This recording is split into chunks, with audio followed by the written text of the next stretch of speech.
opposed are. I'm thinking of going with perhaps kind of flat value as opposed to a percent. And we can have cover duke it out with canopy height. So what I'm doing right now is I'm going to have wind start to blow down my trees. And wind. And this is a fairly common thing. It's also the reason why you don't see trees shooting up way higher than surrounding trees, because they don't want to be the only one getting whacked by the wind. And why canopies tend to be at a specific level. So the idea is, if you don't have a lot of trees which are covering the entire... Yeah, you have seen plenty of trees blown over, exactly. So the idea is, the more trees you have in a tile, the more they give each other wind cover. But the taller the trees get, the more damage they take from winds, and the more likely they are to fall over. Part of the reason being that superficial winds tend to be stronger higher up, right? So wind cover percents, I feel like we need to assign some kind of value to that. So wind cover percent is based on total trees in tile, and then wind vulnerability is going to be based on something like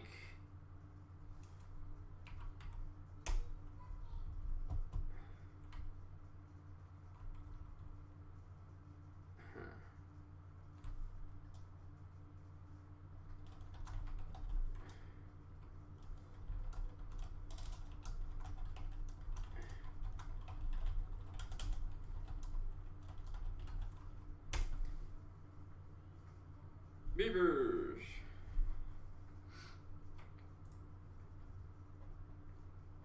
As I'm back. Let's see.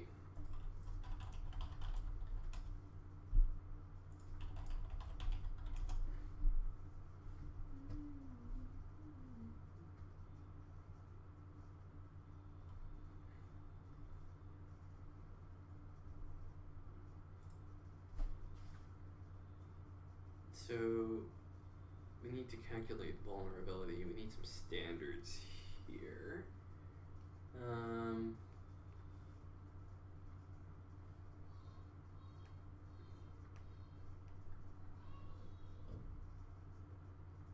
The effect that this would have, by the way, on the previous model is that you'd have a lot.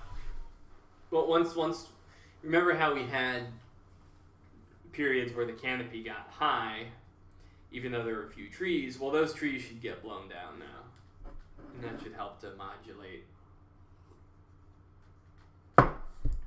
for trees and tiles that aren't dominated by trees. And so what that means is that we should not ever have, or at least very rarely should we ever have, a tile that's 50% grass, a tile that is like 90% grass and 10% trees, but then the trees are like 40 meters high. Like, that should never happen, right? Because they'd be far too vulnerable. They'd get blown down before they ever got to a meaningful height. No. So we're going to try and fix that. We just need to get the right equation.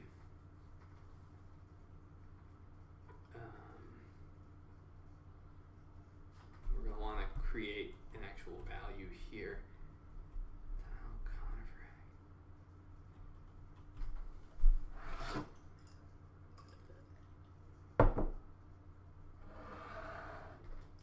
So this is like our shielding factor. So if we have, for instance, let's say we're dominated by trees, right? Then we should have almost complete shielding from the effects of winds. Because all of the other trees that are in the forest are kind of taking the brunt of it. And so they basically have a mutualistic relationship in that regard. So in this case, let's say instead that we just have, let's say 5,000 trees. Right? And then the wind break is only 0.833. But this has to be measured, so this has to be, we want a tug of war between the vulnerability factor and the cover factor, with one being able to overwhelm the other and then cause tree death from wind. So let's see.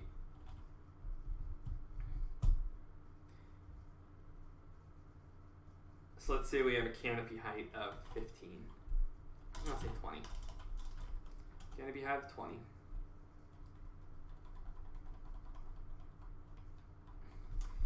In this context, here, canopy height of 20 should overwhelmingly not have to worry about wind, because the trees are not very tall and there's lots of cover. But in this context, if you only have 5,000 trees, then we should definitely have some vulnerability involved.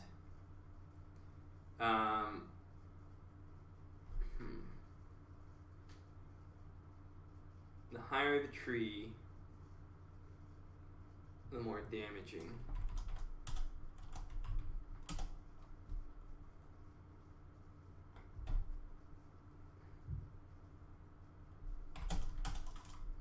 Just do some hypotheticals. Oops.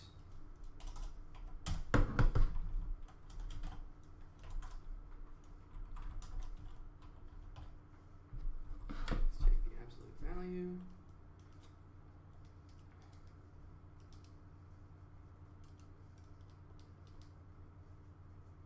Okay. So 0.333.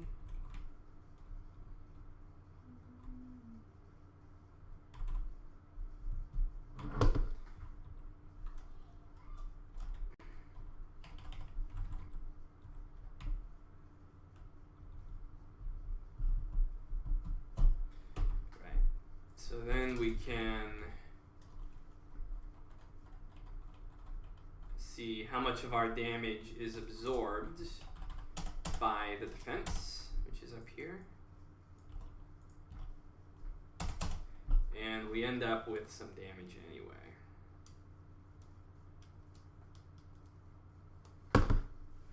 Damage is 0.25.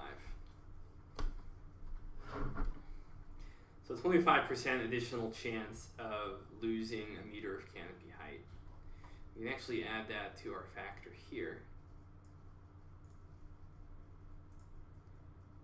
I mean, that could be a really simple mathematically elegant way to deal with this without making it too complicated. Let's do some other hypotheticals though. So obviously in this case, this value would be subtracted from this much cover. But then what about, let's go lower. So let's say we just had a canopy height of 5.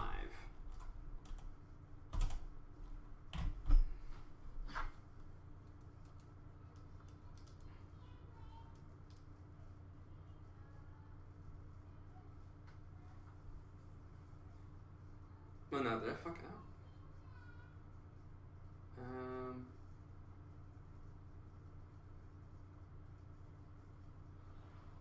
Oops. 20.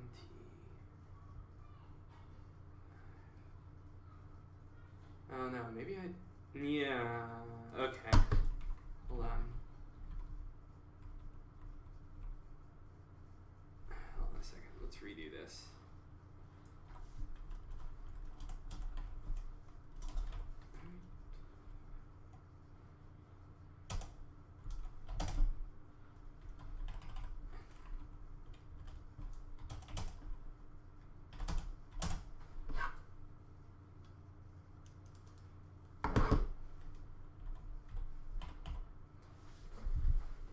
Oops.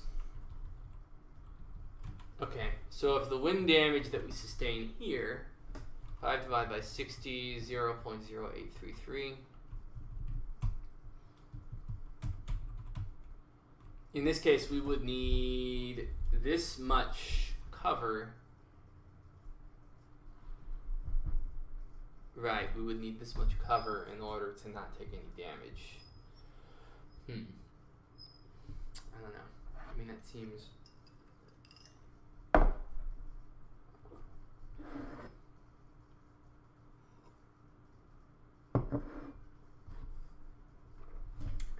Maybe that's right.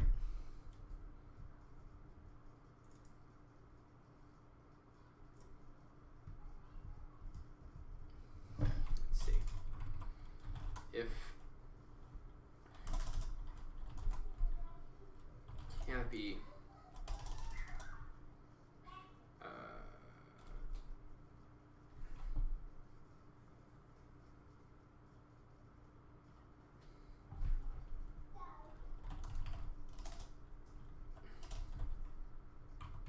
tile conifer height is less than 60, than or equal, well, less than 60. What's up? Look, it's a tuna sandwich. No, it's not the chicken sandwich. No, it's pretend tuna. Oh, it's pretend tuna that looks like chicken. Okay. Oh, this looks like tuna. Do you know why I was holding that on my back? Why?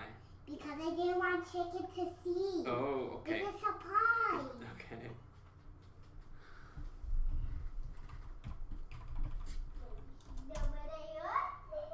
Alright, so tile conifer height. Alright, then... Okay, so first off, we just want conifer vulnerability of 0 by default. Then it's going to equal conifer height divided by 60. We'll do the same thing with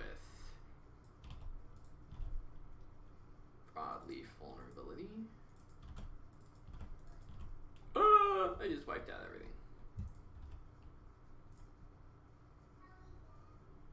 Okay.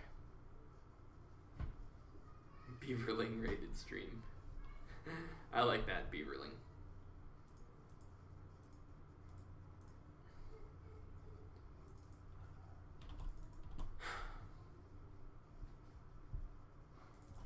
Tile broadleaf height.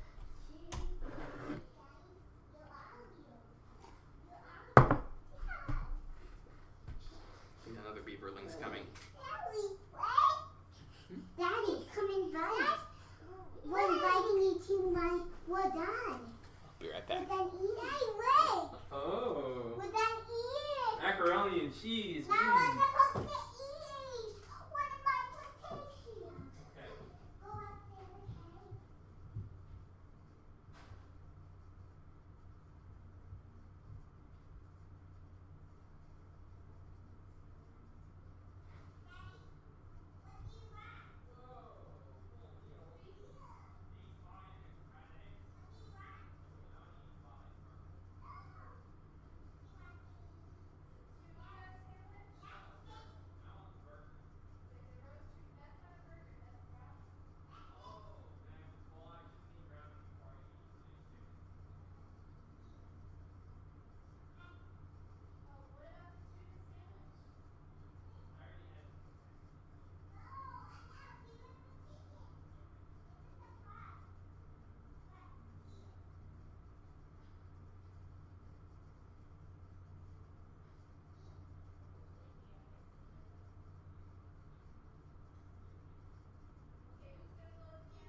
cat's face.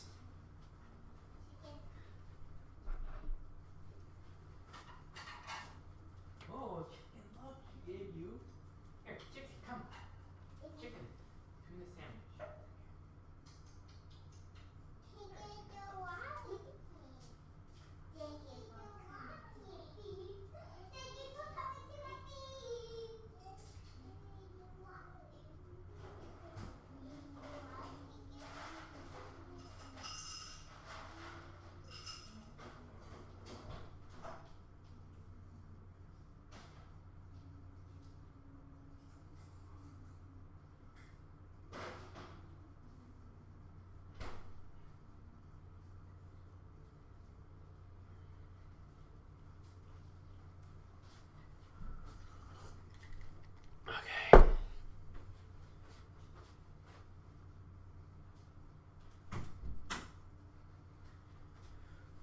Continue. Alright, so win counter for vulnerability, win broadleaf vulnerability. Now, if we've got the vulnerabilities of each. Oh, okay, this is kind of cool because the more successful tree will actually give some cover to the less successful trees. By virtue of the percent cover. So let's see.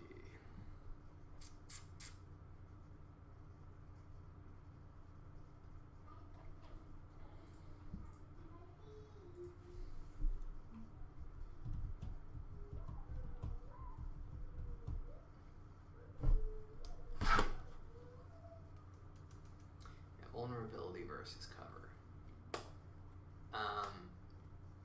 So a tile that is half covered by trees can reasonably get to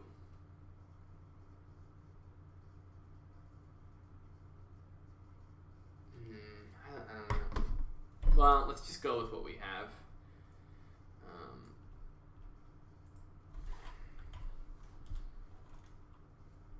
So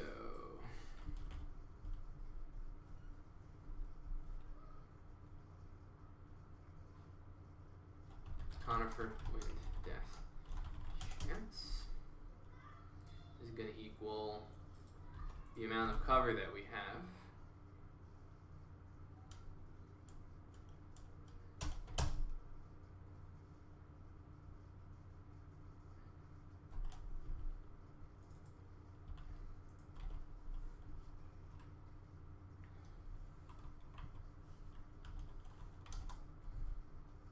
Death chance is less than 0.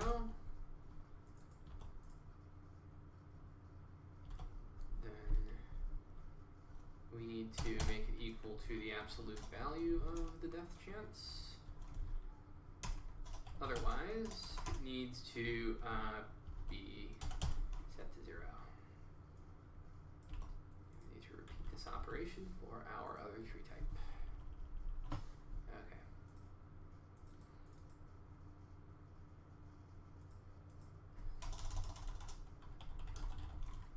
Broadleaf with death chance. Broadleaf vulnerability. Death chance. Death chance. Death chance. Death chance. Okay. Now all we have to do is plug it into. Wait a minute. We don't need you anymore.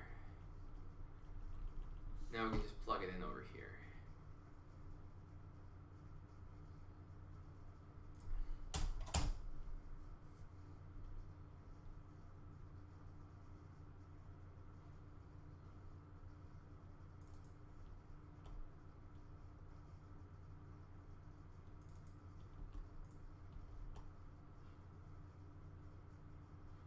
No, that's conifer. Shoot.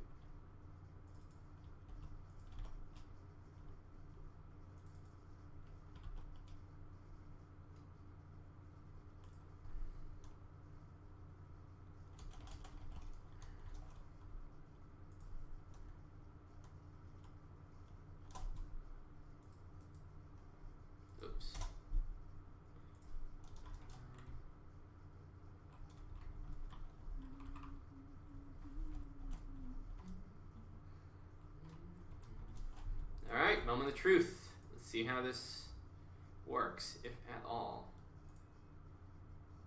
Oh, yeah, right.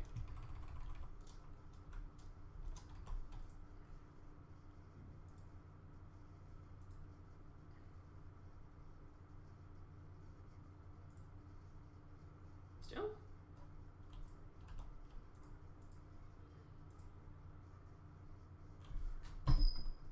Is not defined. Whoops. Yeah. Okay.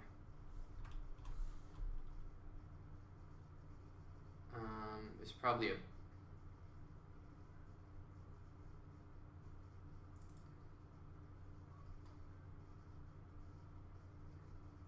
Oops. Fuck.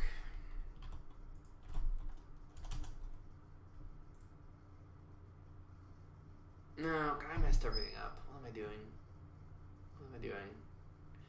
Okay, win percent chance, vulnerability.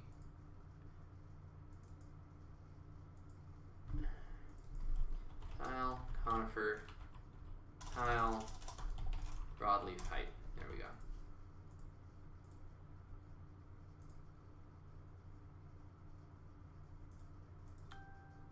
Conifer death chance. Conifer win death chance. Boom, boom, boom. Broadleaf death chance. Boom, boom, boom. Broadleaf death chance. Okay. Yeah. Go try it out and boom, everything gets blown down instantly.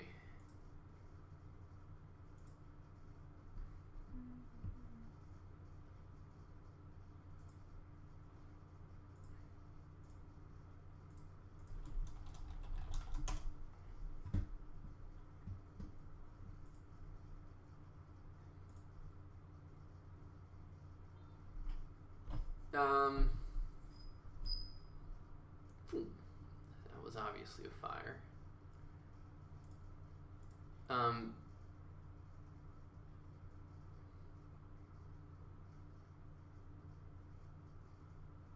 So this is Tega, but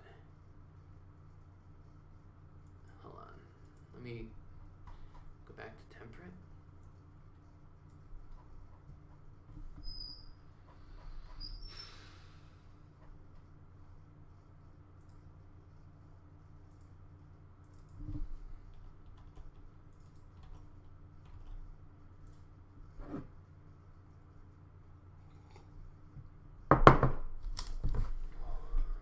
Jesus Christ.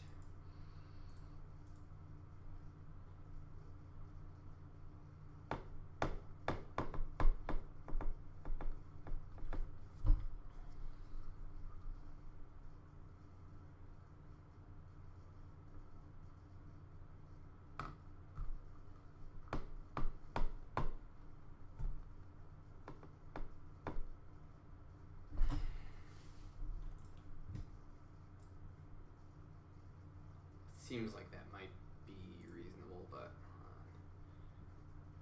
holy moly.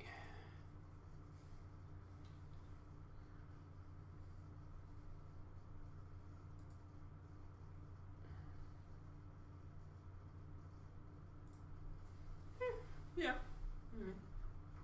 Good work.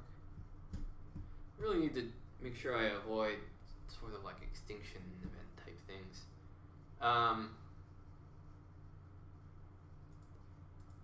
Let's add in our herbivores again and see how that contributes.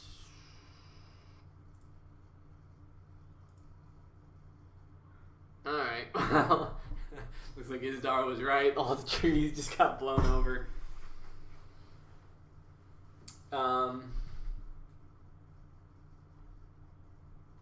That's a little strange because we have a history of fires, but like nothing is happening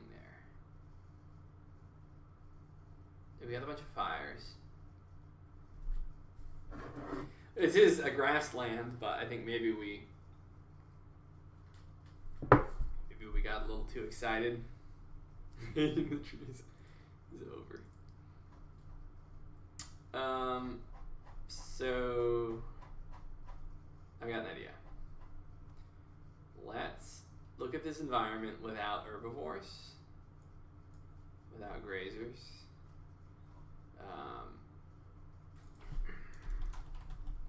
So turn grazers off.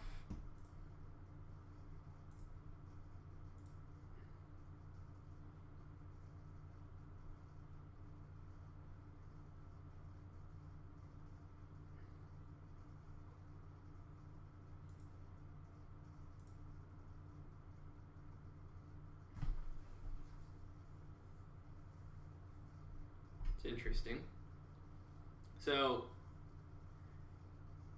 I think that's kind of cool. Wow. How cool is that? We actually have a period of species turnover. How interesting. So this is what it looks like without the herbivores. We have a period of primary succession where the forest gets wiped out anyway, and we have a grassland for maybe 50 years. Then we have a fixed grassland, shrublands with some minor tree presence. And then when we add the herbivores in, it gets a little bit crazy, right? Turn the herbivores on. It may be that our previous values were too severe for herbivores, and then all we have is just one giant grassland with a few shrubs. Looks like they get driven to extinction very quickly.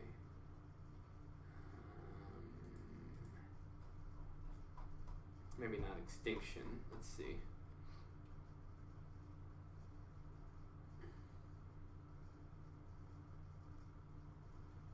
Oh my. Oh no. Yeah, there's a very small background quantity. Low canopy. I think I know what's going on.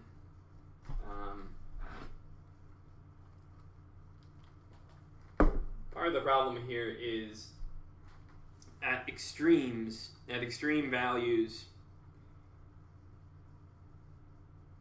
there is like zero cover whatsoever. But even that should be fine. So if we really do only have, let's say, 50 trees total, I mean, then there's no cover provided. Again, there's no defense against wind. But the canopy height is only 8.41.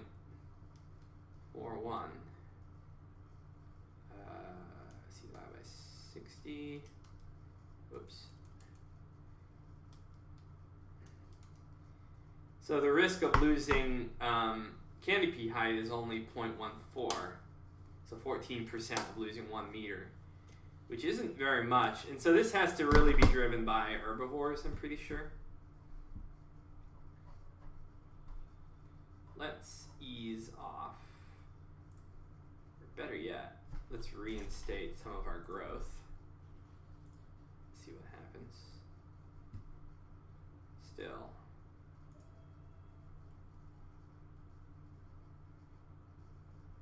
And it never recovers.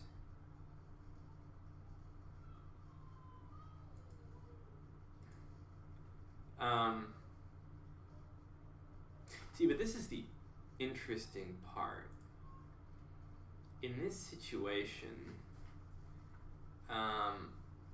we've successfully achieved grass-dominant environments, even though every single other type of plant is more competitive than grasses long-term. So a mix of winds, herbivory, and fires, major disturbances, are sufficient in constraining all of those other factors. Because if with no disturbances whatsoever, grass is always the first thing that gets replaced. Yet we've managed to maintain a grass-dominant ecosystem where it's supposed to be appearing, so that's good. Although it's a little severe. Let's actually see what happens when we pick a different environment. Because if we just end up with this across environments everywhere, then obviously we have a problem and it's way too overbearing. temperate forest.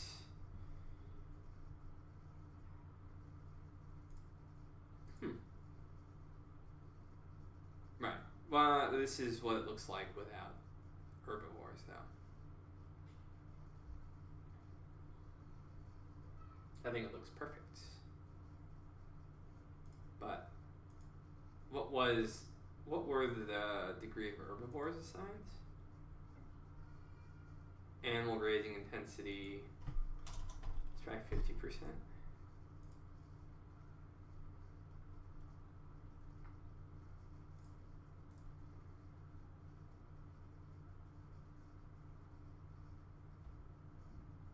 Wow. So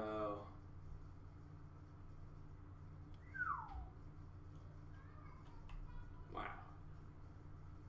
So basically, at about the 120-year mark, we had a succession reset event. Took a really long time for succession to, because it took maybe another 150 years before a tree started to recover. Interesting. That was with some grazing pressure. Yeah.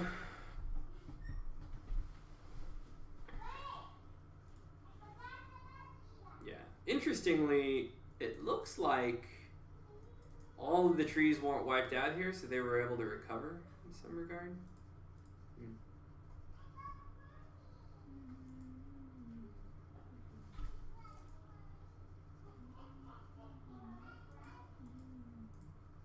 But that was with, really depends on the presence of grazers, though, for the most part.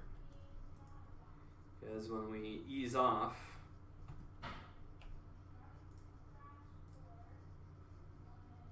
I feel like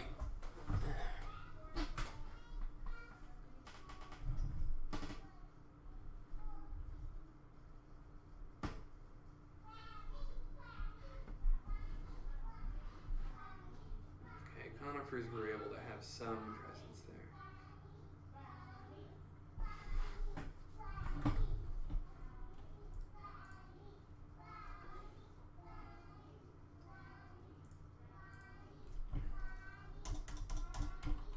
See what happens when we give more fire resistance.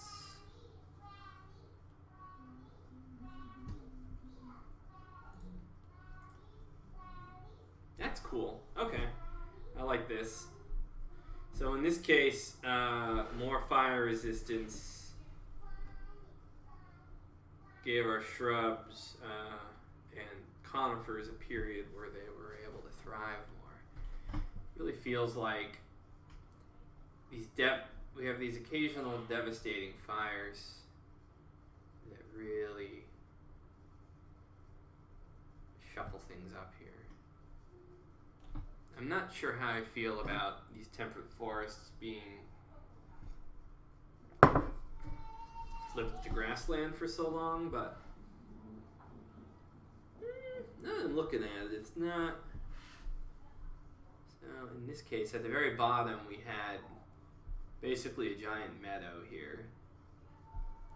Only about 15% of the vegetation was non-grass, but within maybe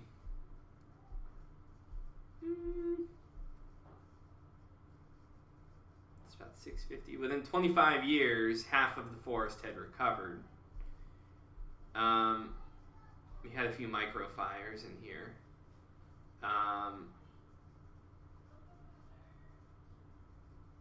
And then within about 60 years, 2/3 of the forest had recovered. I mean, that seems about right. We had a few more fires, boom, boom, boom. I think, yeah, it seems about right.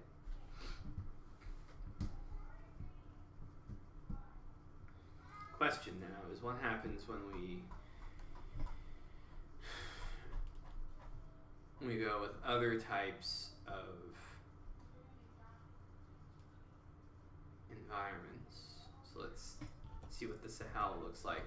The Sahel has bifurcation of the two seasons when it comes to rain, so a wet season and a dry season, which means we should get way more microfires.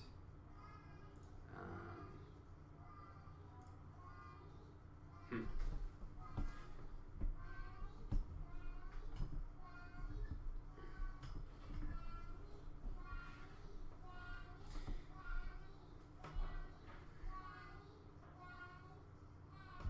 Trees get wiped out pretty badly, pretty quickly. I think it's just because, let's see, what percentage? Animal grazing intensity 35. Let's cut down on that substantially. Yeah, they still get wiped out.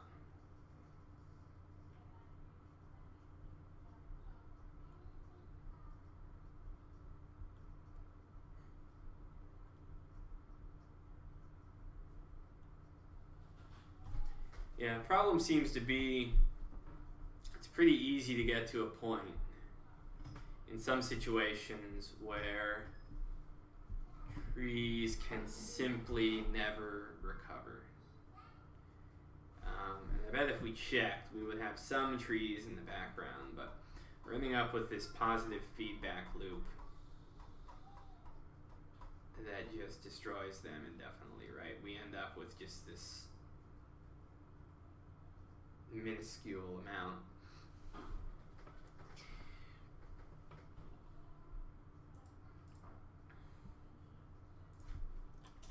First thing I think we need to do is we need to make grazing sane again. As we had jacked it up to pretty crazy values. Grazing canopy ceiling. Okay. Let's make sure we got all these values right. Okay. So we're gonna get the same thing here probably. Yeah. Right, and just a gradual decline until poof,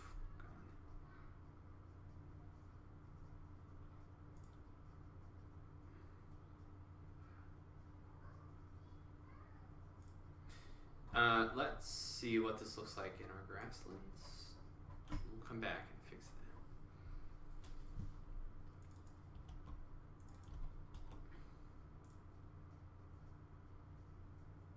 that. Ah.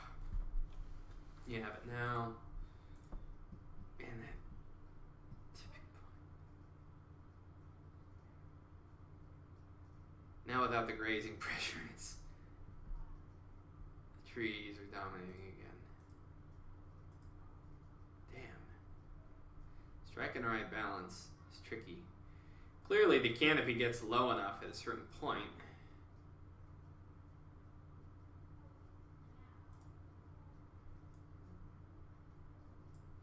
So we see a correspondence here and a decline as the result of fire.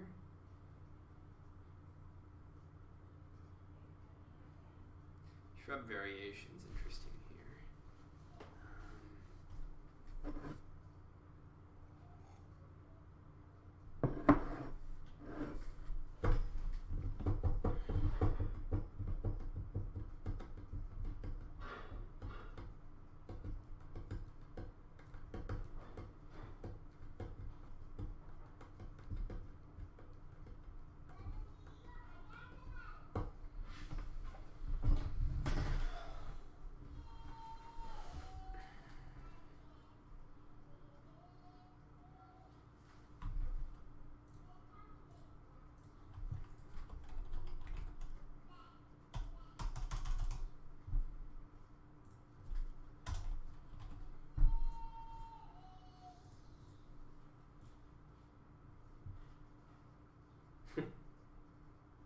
Double the grazing intensity.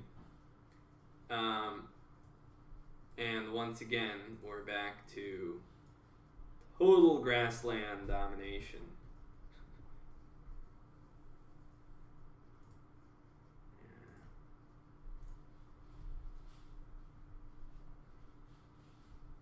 I know something that'll help. I need to expand my whole niche concept. Yeah, that's crazy. Yeah, there's definitely a tipping point. As you can see, it just...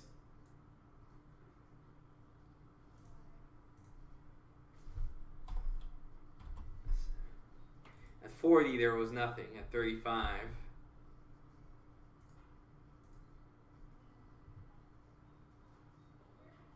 Huh.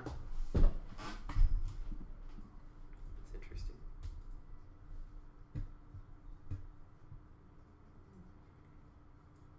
So here's our canopy growth. Well, that's cool that we have little recovery periods there. Where we have a few trees. This is really more on par with how I feel a dedicated grassland should look. With a stunted canopy.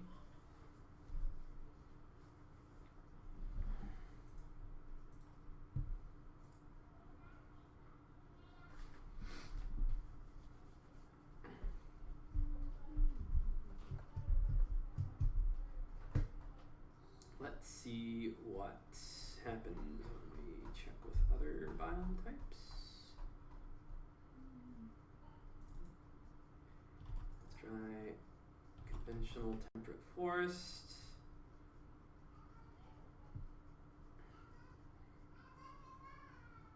Canopy seems about right.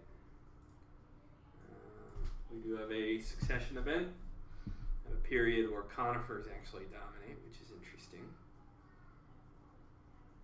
What are the average values here?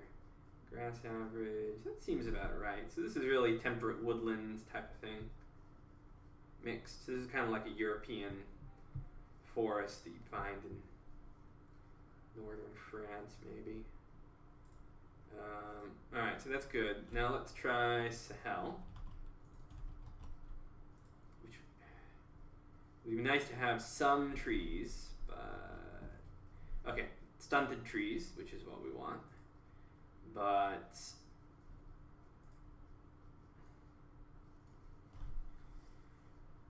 Again, they just collapse to extinction.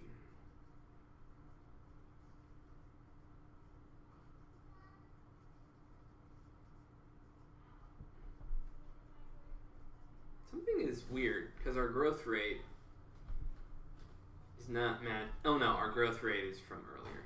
It doesn't go, its units don't go as far.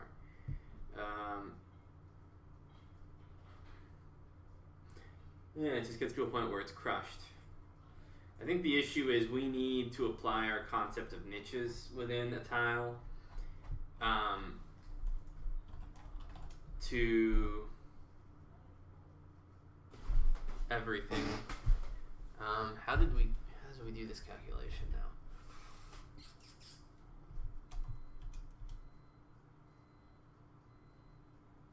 Niche saturation.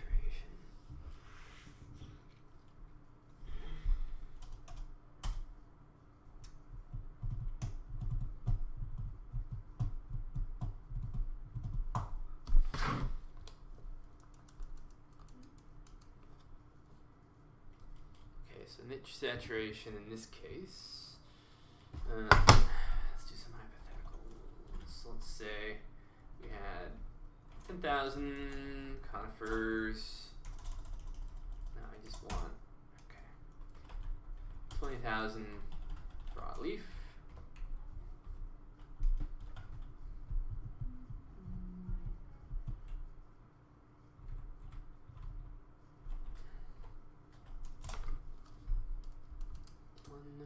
Minus 10,000 divided by 60,000.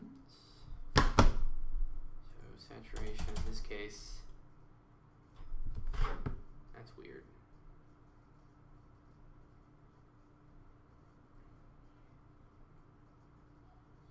What's going on here? 1 minus tile conifers. 3.83.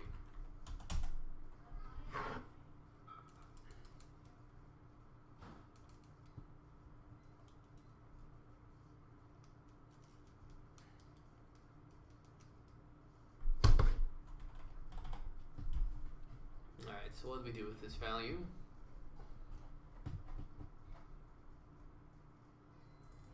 Broadleaf niche saturation.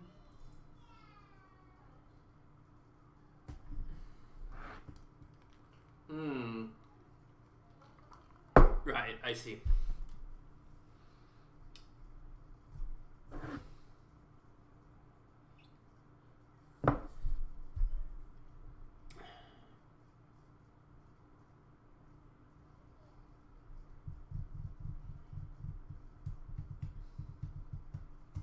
we just do this with everything and then just, yeah, let's see what happens. Let's go ahead and get a saturation factor for everything.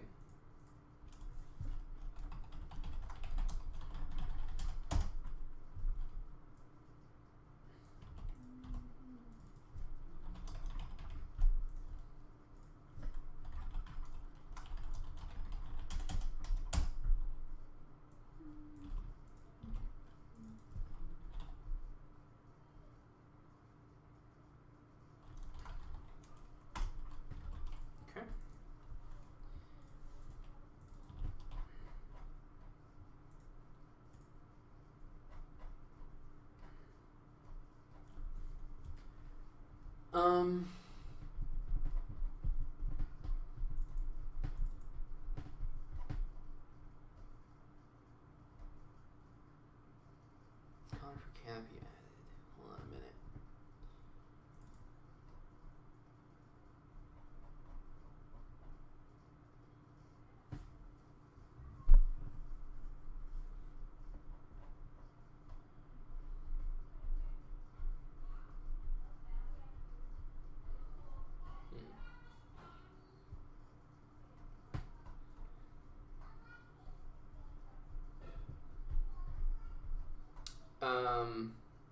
Well, this is slightly problematic. Where did I? Okay, tall grass. Grass growth per capita. Grass net growth.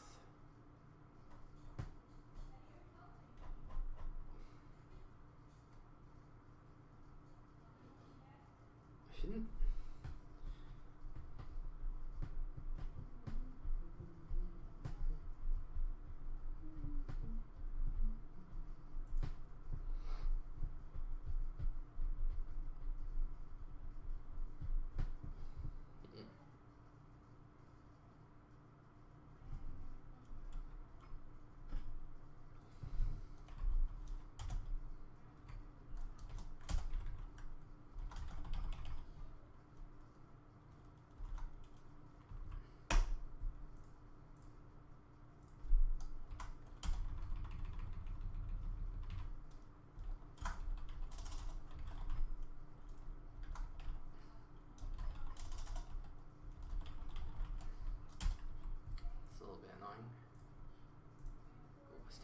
Stop lighting up!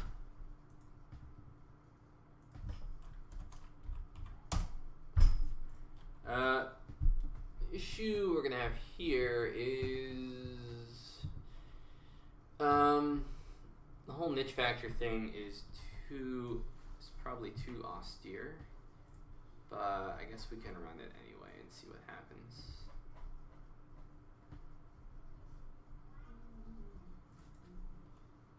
Go with temperate forest, see if it blows things up too much.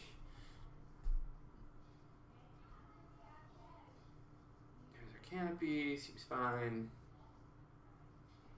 Interesting.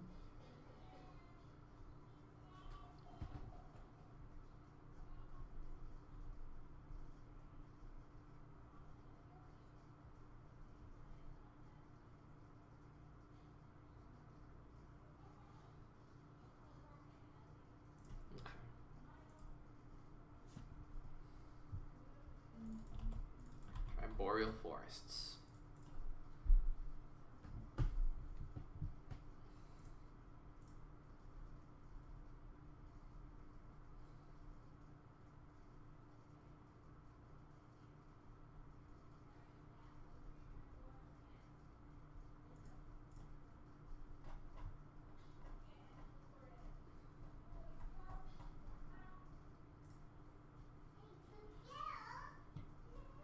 Broadleaf surviving in that environment. I feel like to an extent we should probably let grass get a little bit out of hand.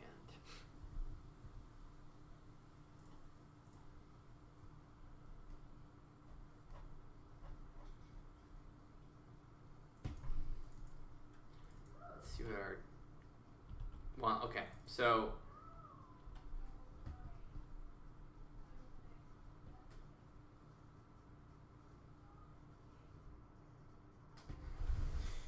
What we just did, though, I don't think is going to help us here.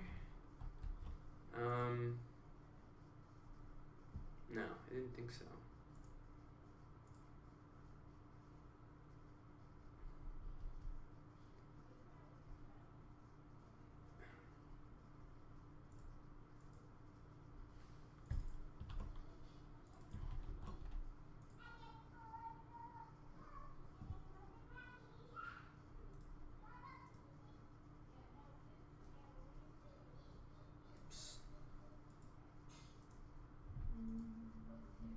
Yeah, added a wind factor. I'm trying to get a niche factor in for everything. Dude, this is about what I'd want from a grassland. I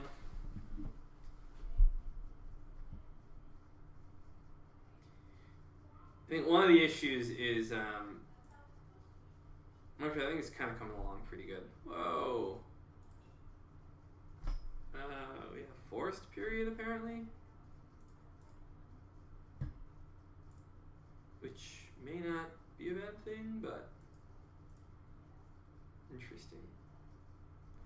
Yeah, this is what we technically want, where we have, in a situation like a grassland, you have periods where you can have a few more trees, but if the environmental factors favor grassland excessively, then trees never really have a chance to make a permanent forest. Whereas we want other situations where you do have a chance, where you have a new stable equilibrium that revolves around forests for some time. Oops. The Sahel here, I feel like we should have some trees, but they get annihilated at a certain point. So yeah, they're just kind of destined to be wiped out. Whoa, okay, so that's part of the reason.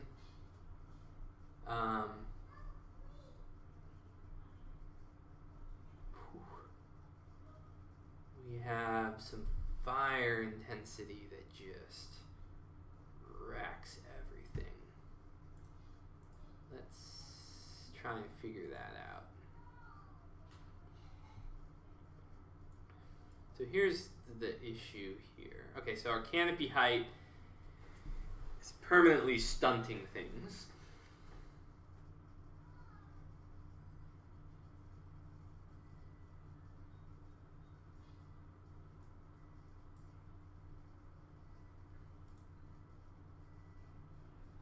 Question is, do we have some trees in the backgrounds?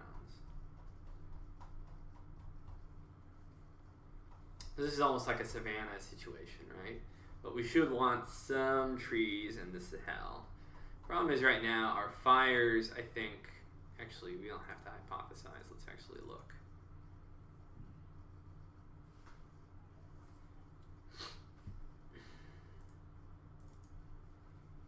I think in some situations, it's too easy to have fires completely destroy the tree population. Here we have our Sahel tree population, right? So it gets to a point where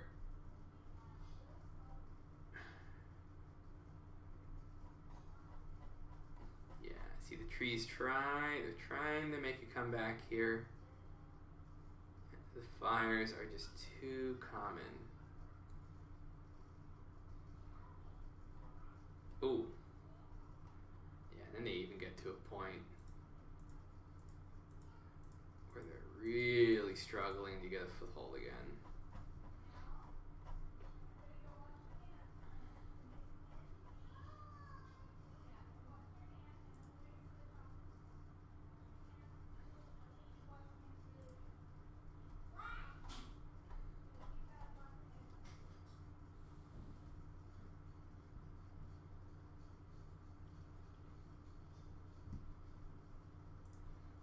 Curiosity.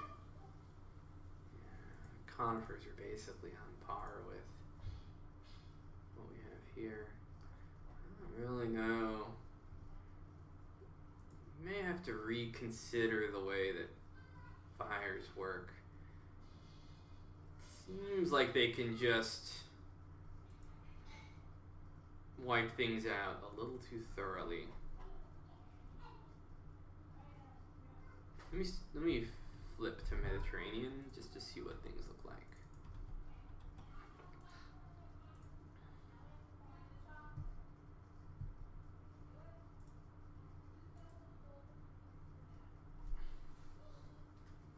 Interesting.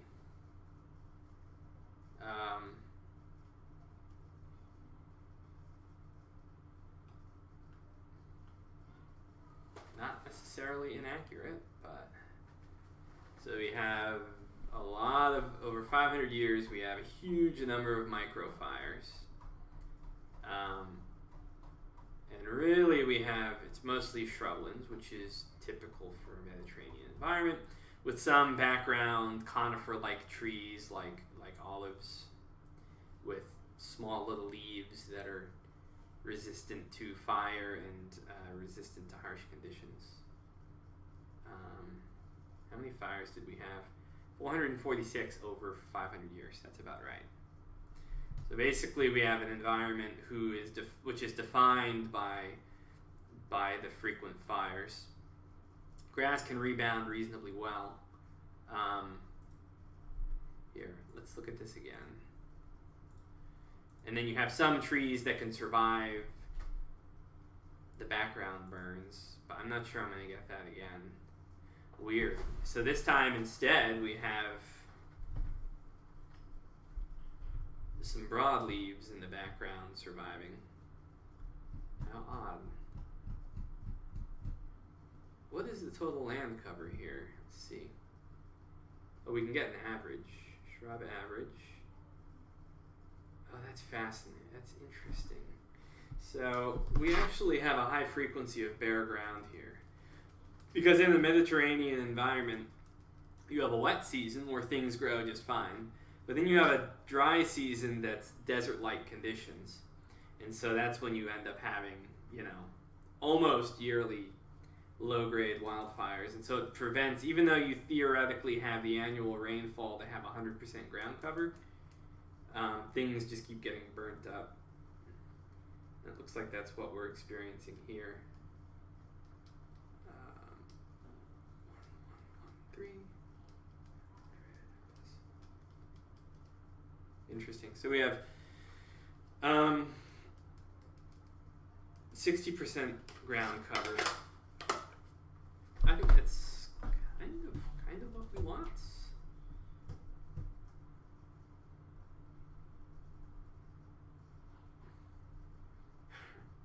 Poor grass keeps getting burnt back.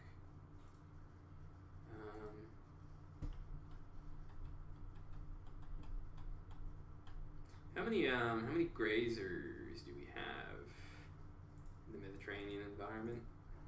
Not many. Okay, yeah, that's about right. 15. Let's run it again. Yeah, all our trees are nice and stunty, the ones that we do have.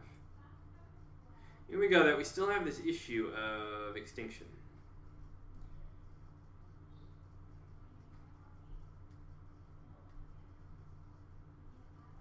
Maybe we need, I have an idea. I think we need a baseline of wind defense, maybe, so that at least they can get back on their feet. Conifer vulnerability, conifer wind death chance, cover percent. Okay, so let's do this. Let's give a small amount of cover.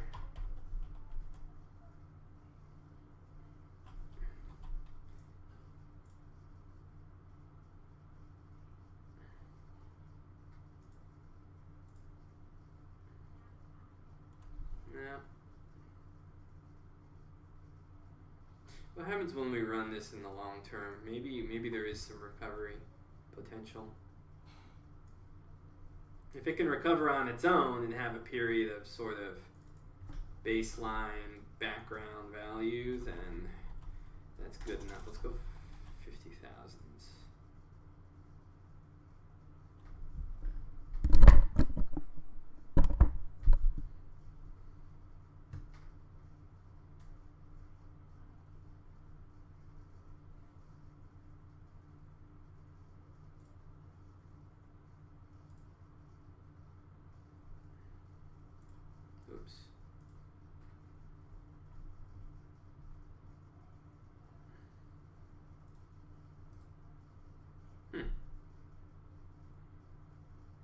Interesting.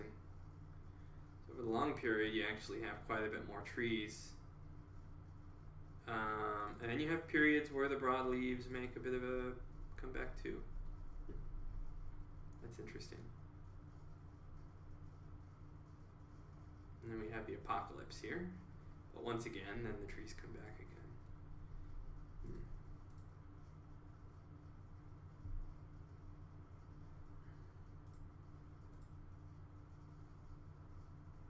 Yeah, it does.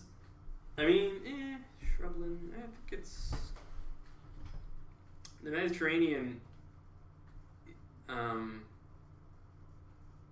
some places there were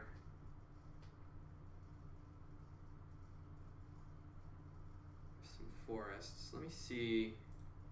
I'm not sure we'll be able to make any sense of the canopy.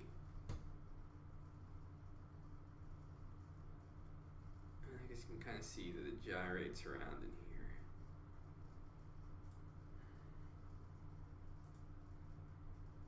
That's interesting.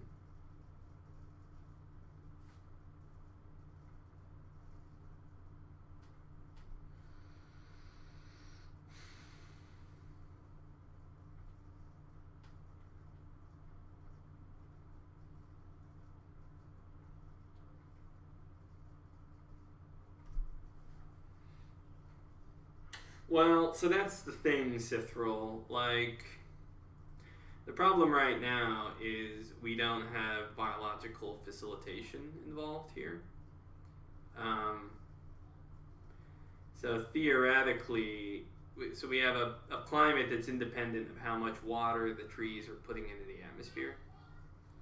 So what happened when humans came along, they cut down the trees and then further altered the climate, which then made it difficult to have trees without irrigating them. And so then it kind of screwed the forests long term. We don't have biological facilitation factored in yet. I guess we could, but this is also, keep in mind, this is one specific place in the Mediterranean. So let's look at the factors right now. So we literally, in these conditions, we have, if we look at Mediterranean, look at rainfall. Let's see, if I recall. Yeah, so for instance, rainfall in July is extremely austere. It's like on the dry end of a xeric desert. So I'm curious. Let's do this. Let's see what happens when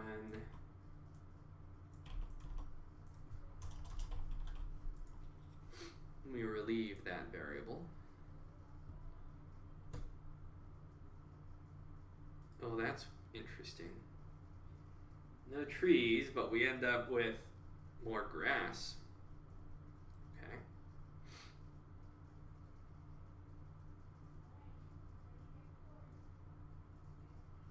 I wonder what happens when we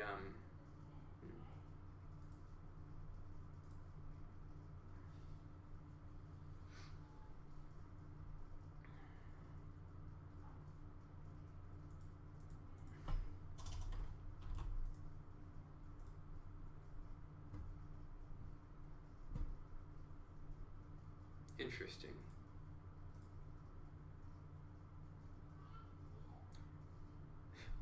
This is what the Mediterranean looks like when you have marginal desert-like conditions for one season. So this is probably but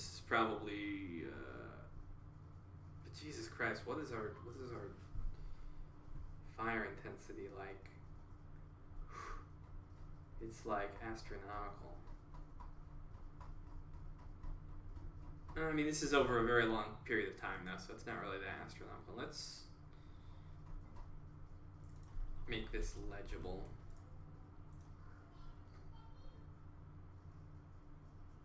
It's true. Yeah, I mean, the Mediterranean, you can have very desert-like, but I mean Mediterranean climate.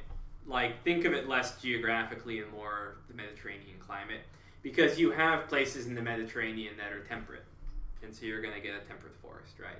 Or you'll have areas in the Mediterranean where you effectively have savannas and grasslands, but the official Mediterranean forest woodland scrub type environment tends to be dominated by scrub, or like shrubs, some trees, grasses, some grasses. Okay, interesting. So this is what it looks like when we have a bit more water. Let's do something. Let's generate a world and see the full range of the climate in the Mediterranean zone.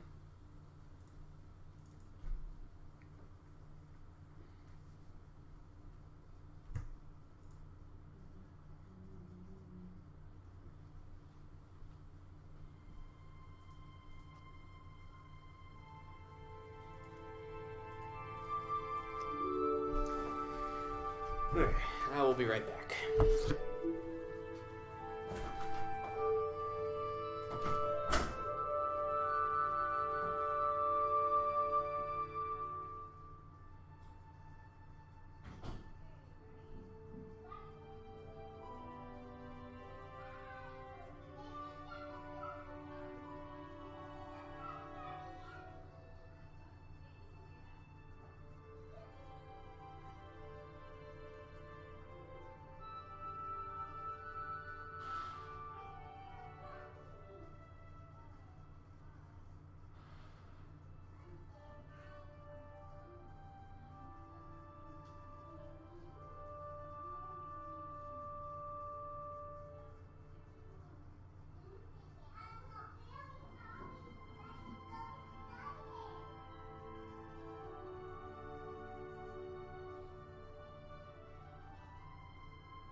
Water body setting load.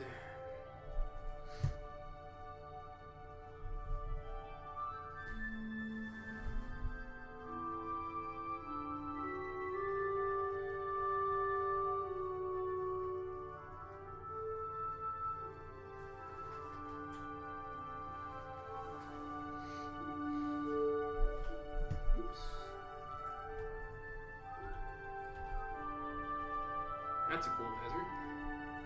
I do need to fix my deserts though. Okay. Climate. Let's find. That's unfortunate. Generated a map with almost no Mediterranean climates.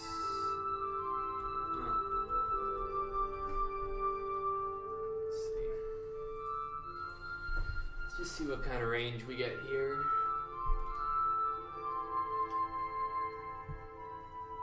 Yeah, okay, so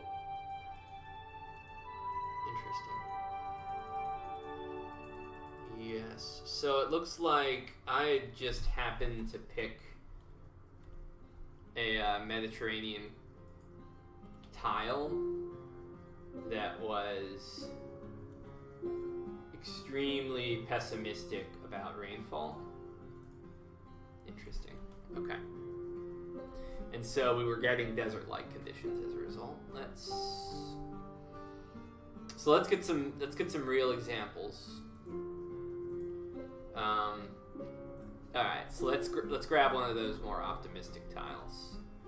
So right here, it's technically it's getting toward temperate.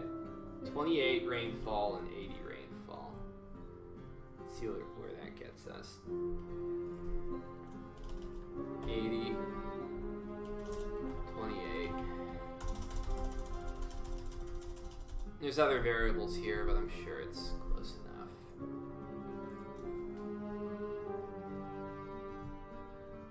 Yeah, cool.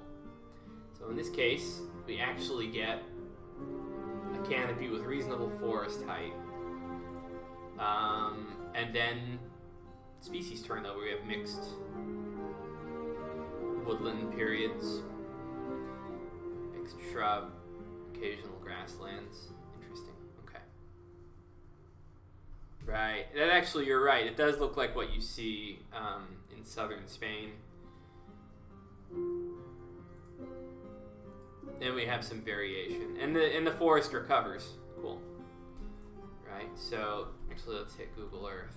So it looks like the model might be right after all. And you can see you get some green, right? I'm sure if we zoomed in far enough, we'd get some forests too. Yes. Right, you have patches of grass, patches of forest. You can see there's space between trees. So it looks like it's roughly on par with what we're seeing here, right? And it can vary over time. This is still 500 years, so. So let's get an alternative. Let's go over to like Libya maybe.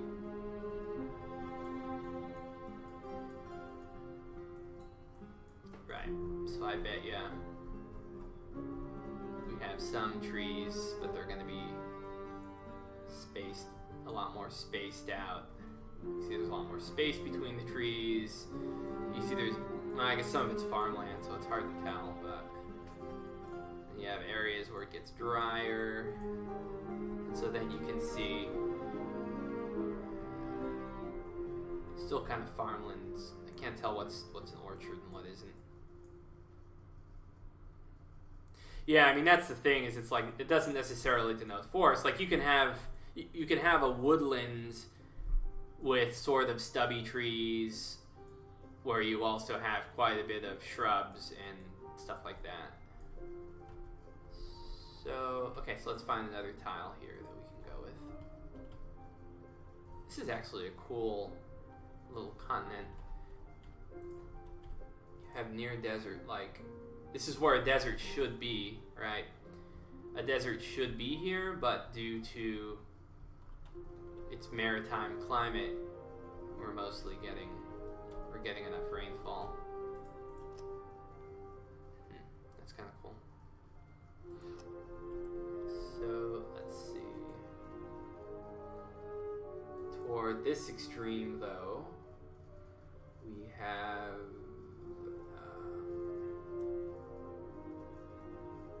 what's our rainfall? Rainfall 1590. Let's just see what. Okay, 1594. Let's try this. Oops.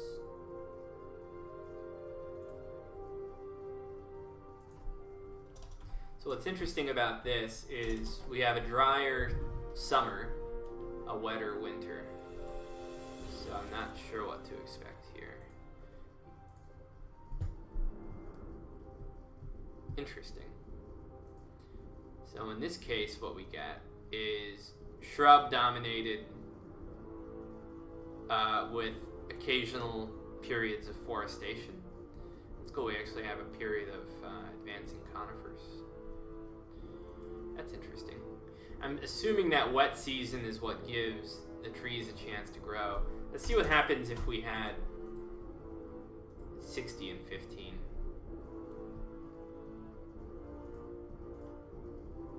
Okay. Still shrub dominated. We still do have a forested period. Not forested, but at least some trees. Now I'm curious, I bet when we get to... Let's see if we can find a good example. Okay, here we go. Rainfall. So we have an extremely dry summer and a very wet winter. Let's see what happens there.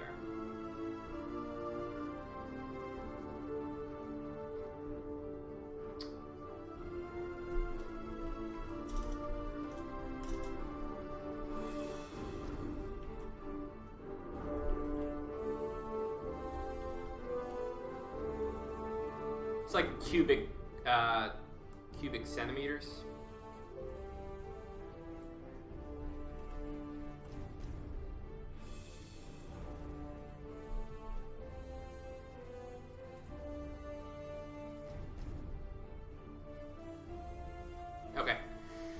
So what's happening here is the extreme, even though we're getting piles and piles of water in winter, the extreme dryness in summer is prohibiting all other types of growth.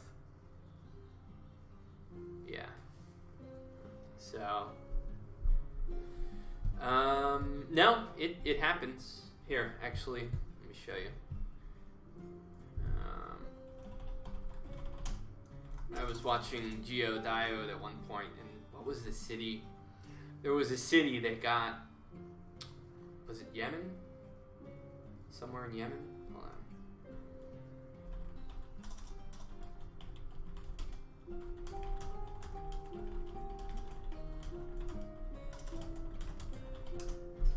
Let's see if we can find it.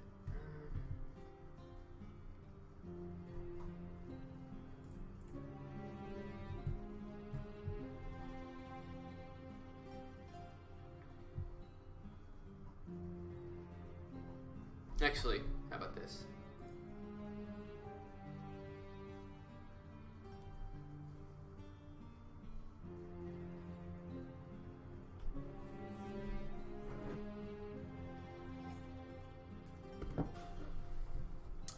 Yeah, that's...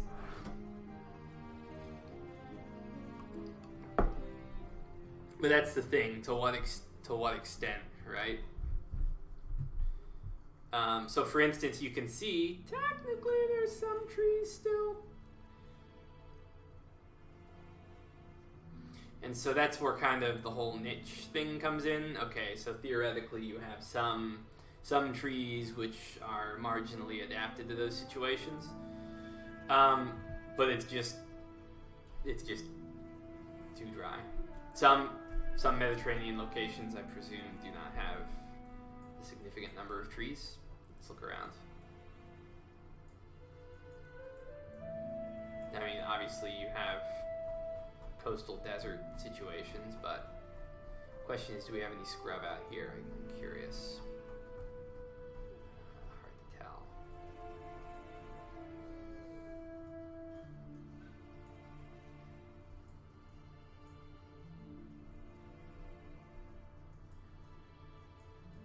So for instance, I know in southern Tunisia, for instance, you have areas that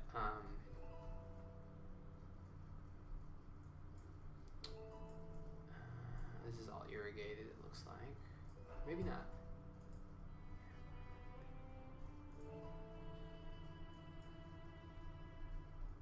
It's really hard to find any natural settings. Everything's always under cultivation and altered by humans. I'm curious what seasonal rainfall patterns are around the Caribbean. We can do that. Monthly rainfall patterns, not Caribbean, Mediterranean.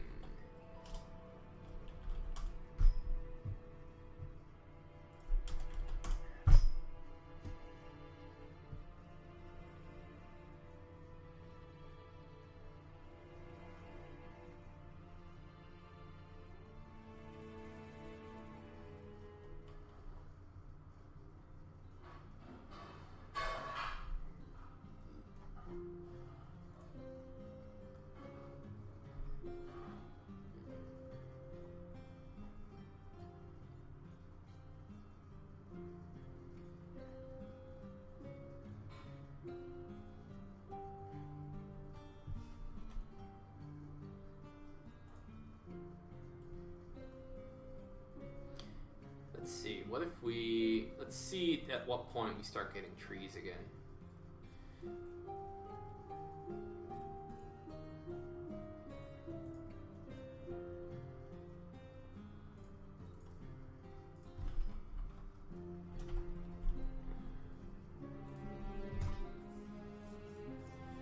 Oh, wow, that was fast. Yeah, so apparently, once you add just 5 more cubic centimeters in the summer, that's enough to sustain tree growth in the current model.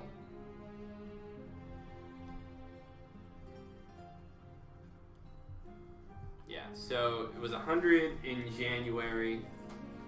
So I mean, all I really did was add 5 more overall. So I only increased rainfall, gross rainfall by 5% roughly, less than 5%. Whereas if we dump it back to just 5 in the summer, no trees.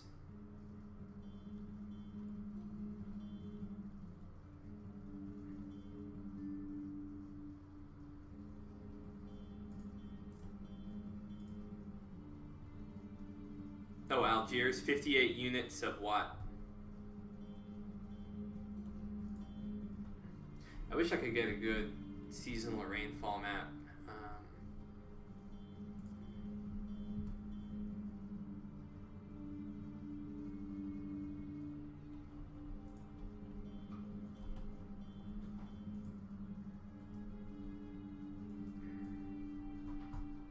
Monthly rainfall patterns, Mediterranean.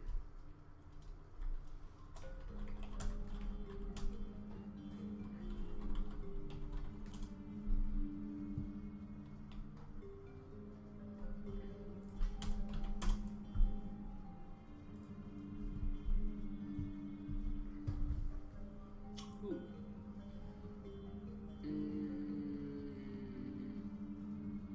Interesting. It's just millimeters. This isn't helpful though. This is annual.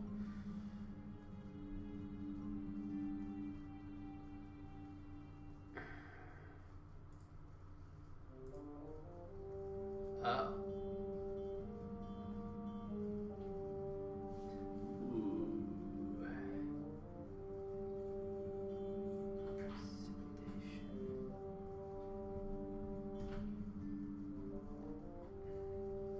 Check the change in annual summer. Not what I'm looking for. Don't give me false hope. I don't care about change over time. I just want to know. I just want a snapshot. Damn it.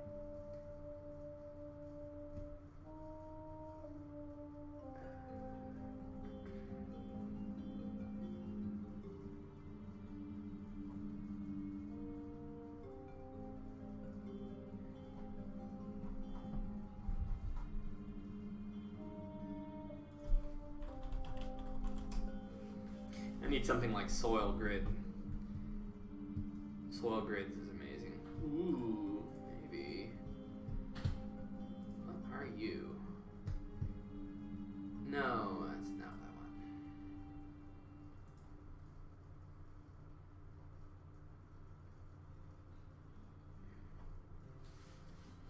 one. I mean, you would think that this type of thing would.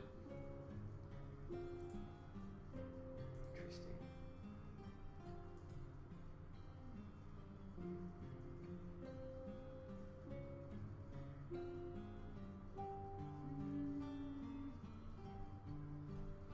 Well, at least it looks like our fires are behaving the way they're supposed to. It's like rainfall. It's funny because you have like soil grids, which is like important, but not as important and pervasive as like rainfall. So it's like you'd have one for rainfall and not necessarily one for soil. I guess part of the reason is climate change related stuff is probably soaking up the algorithms, and so I'm sure there's something out there. But God, if I could just cruise around the Mediterranean and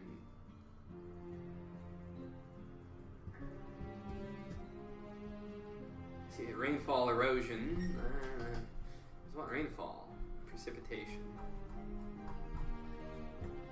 monthly. Okay.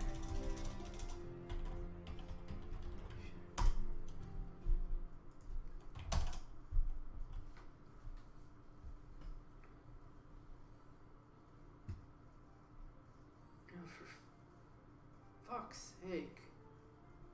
Come on. Fires, okay, great, thanks. Well, maybe they have something else here.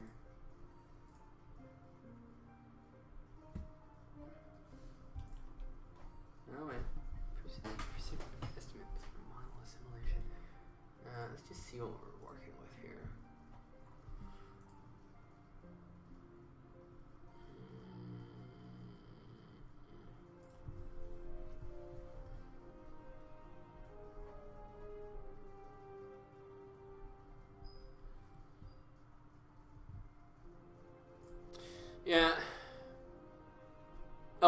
Yeah, I've found this one before too.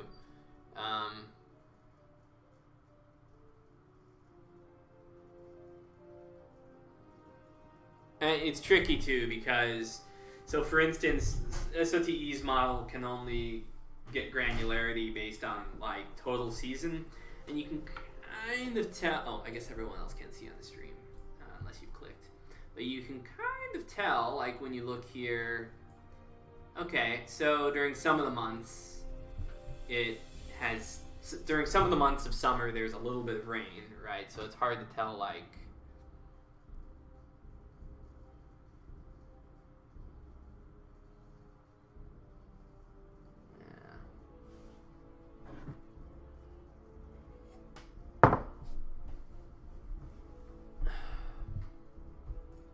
I think the model as it exists right now is reasonably good.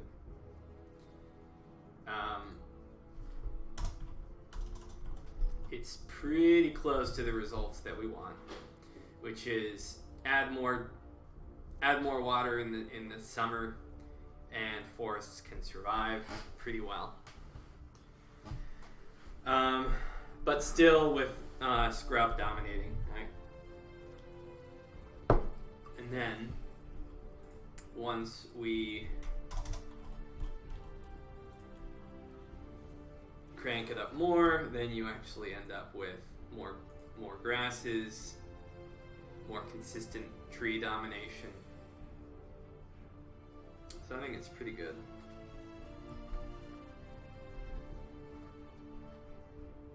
You even have situations where it seems like you could almost have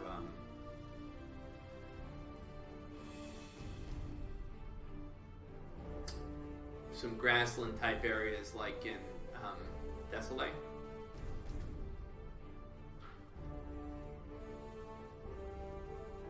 Yeah, I agree, Cithril. Anyway, okay, so let's plunk a value in here permanently. I think 2394 seems, well,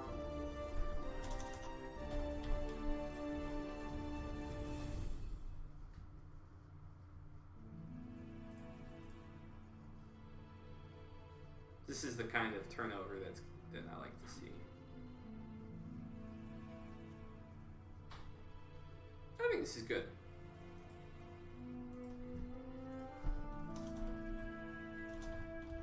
$23.90 seems like a good value.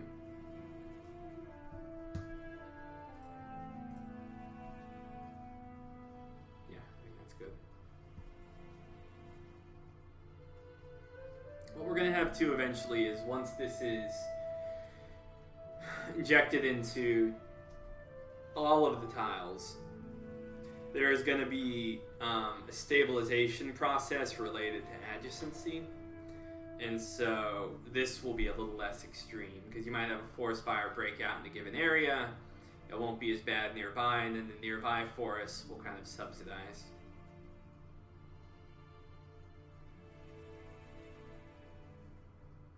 Alright, so let's see what the Sahel looks like now.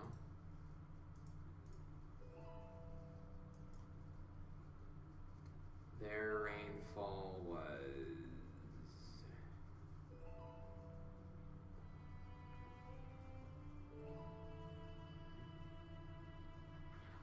53.25, so not as extreme. The Sahel is different though, I think, also because a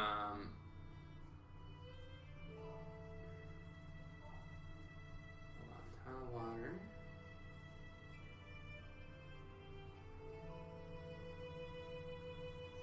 Nah, it's just,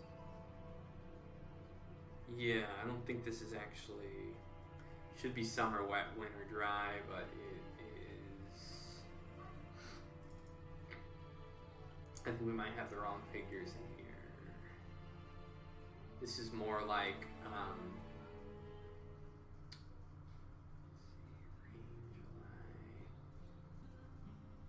temperature. Yeah, let's find the right values here. So what we want is something in the southern, or not this, well, something that's south of the desert band, right? Whereas what we had grabbed previously was, I think, something north of the desert band, right? So here we have rainfall in July that's 38. Well, second season. Oh, the rainfall's pretty much the same here.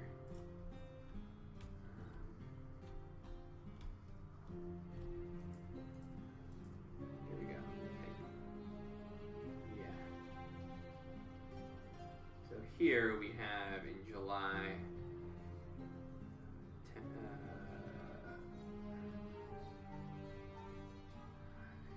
Let's head south now.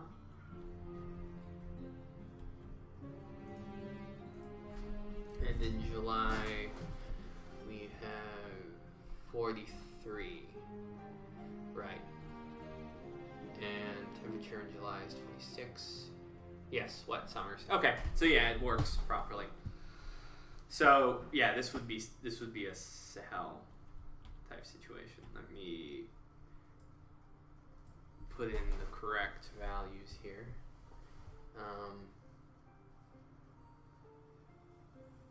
So rainfall, July 43. Rainfall, January 26. Oh, frack.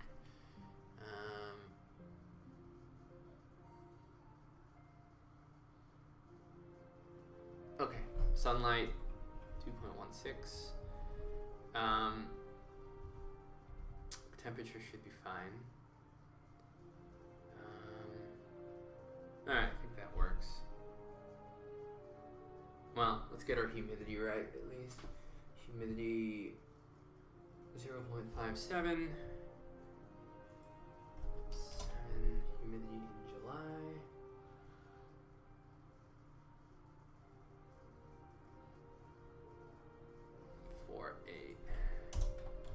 Okay, that should work. Let's see what we get. So we have near xeric desert-like conditions in winter. In summer, we have slightly better than xeric desert-like conditions. So what we get is something that looks like a savanna, which is good.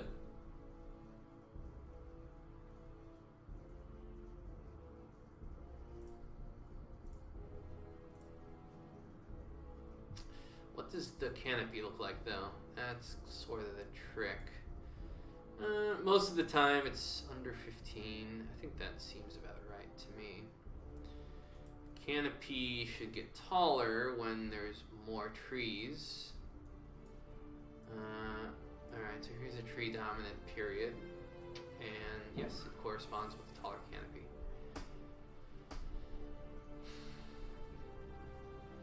We still have this issue where we have broadleaves getting annihilated.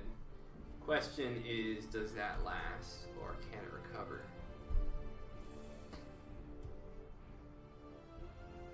Short answer is yes, it can. Interesting. What's fascinating here is we see that conifers always have a presence, but then you have periods where broadleaves just go away, come back, go away, come back. It's kind of cool. So this looks similar to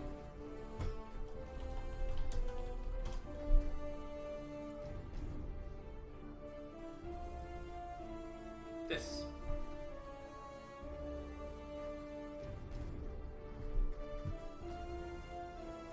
Well, but I'm curious what our average canopy height is. So, average grass, about half grass, quarter shrub, quarter trees. Average canopy height is about 10 meters.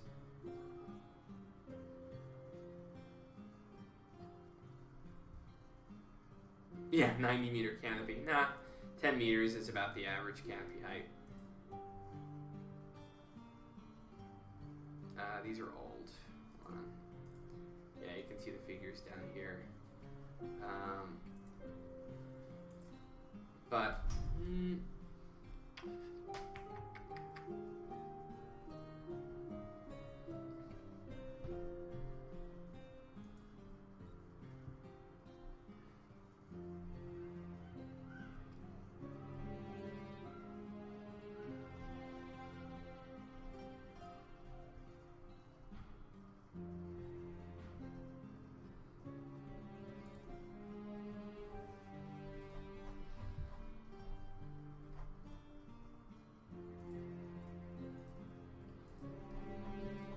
I feel like I may need to put a little more downward pressure on canopy, but maybe not.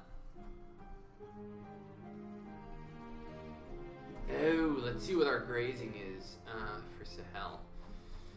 Because it feels like the more grass that we... See, there's this weird situation, because the more grass that we have, the more grazing animals we're going to have in the environment, right?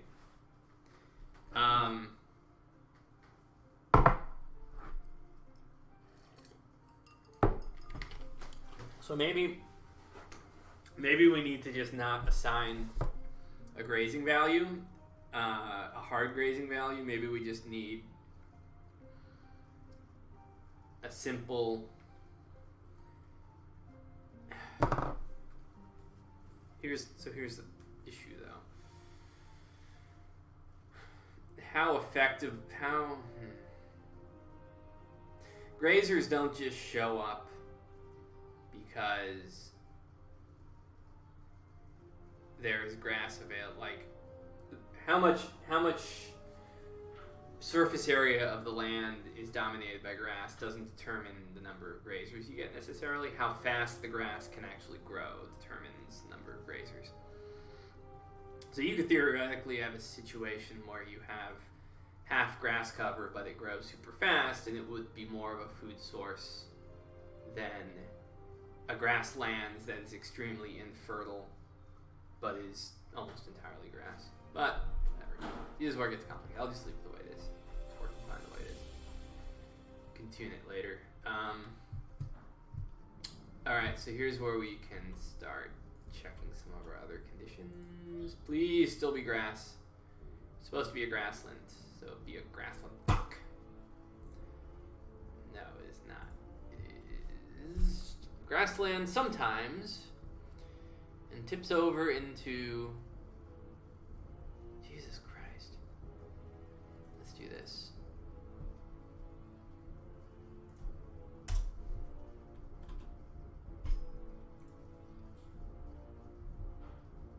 Oh. That's interesting.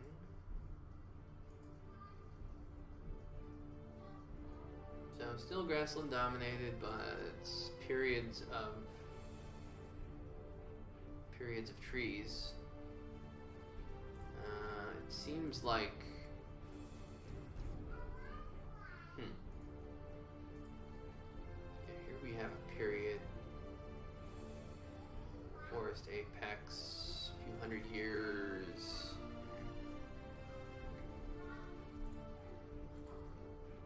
Let's see what the canopy height looks like.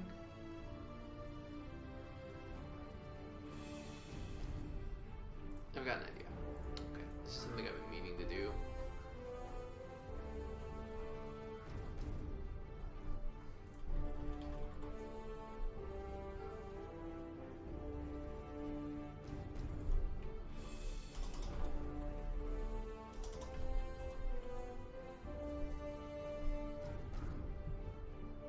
There we go. Well, let's see if this lasts.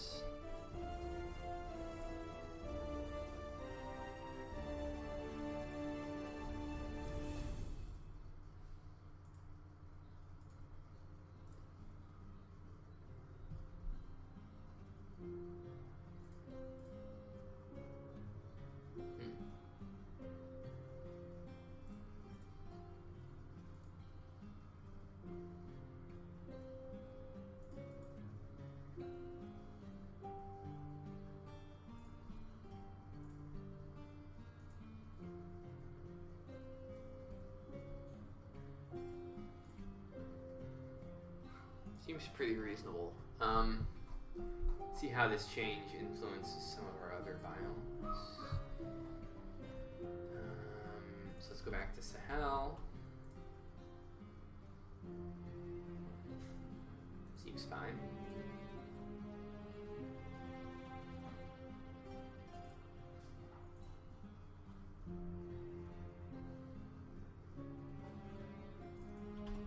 Mediterranean.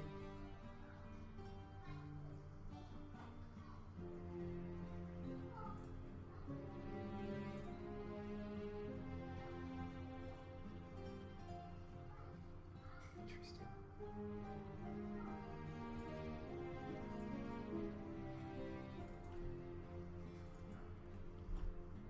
Temperate forests.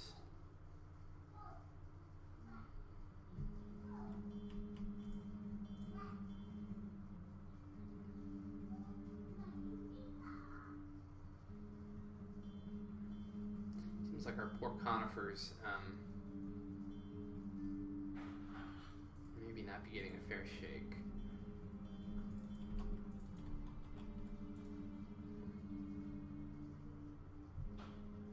Not even a boreal forest. What did we do to our conifers to fuck them up so bad?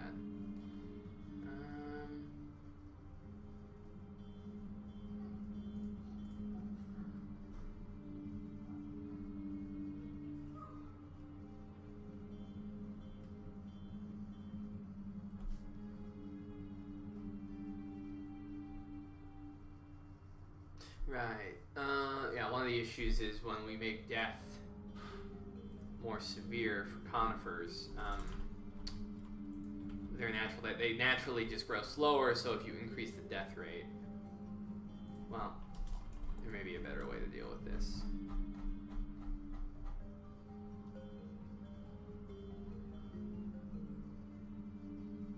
Well, let's see.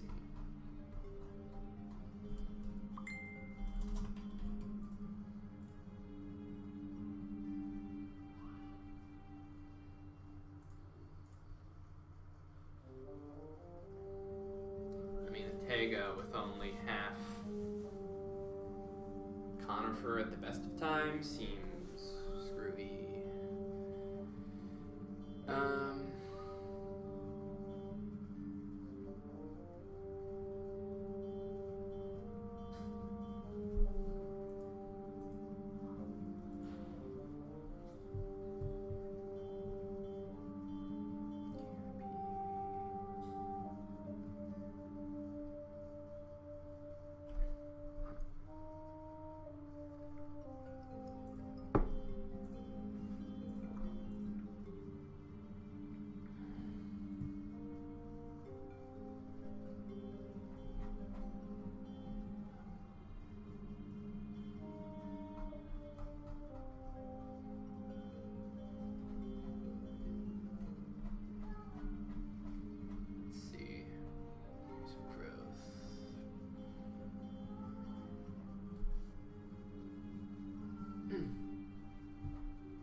What other levers do we have to pull here?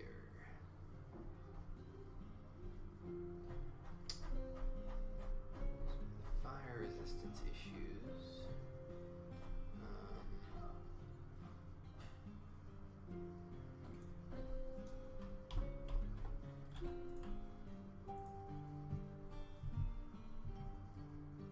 That's better.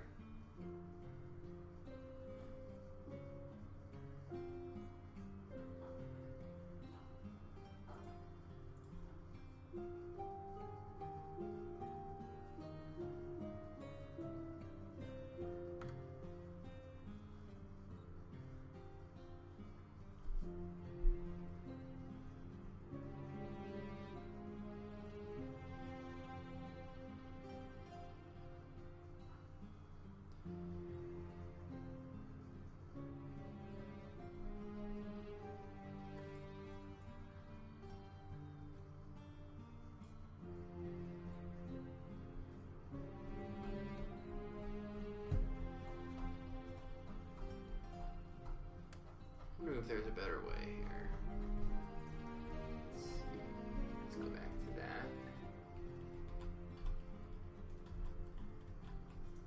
we just don't assume that they grow slower and just assume that they have more tolerance of nutrient constrained conditions.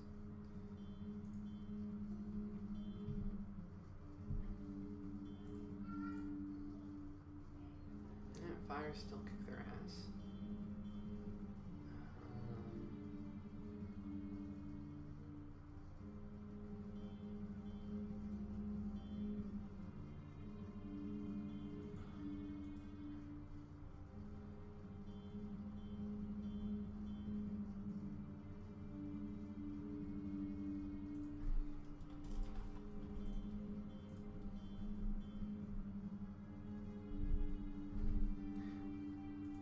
Right, okay.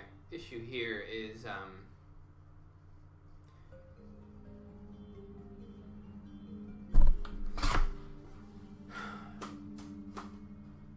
look at the average over time. Grass average, so it's 1/3 grass on average. Tundra? Well, we don't have cold snaps yet, so I haven't really determined tundra.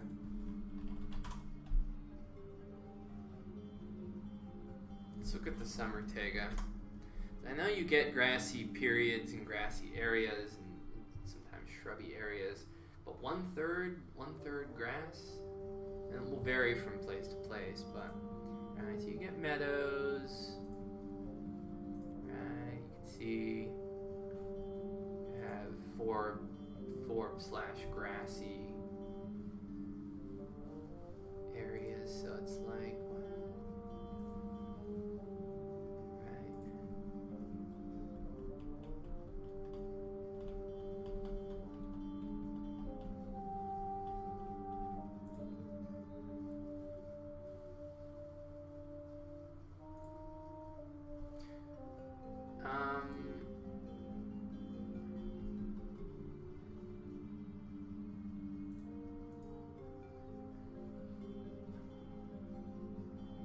sharp is that grass growth, by the way?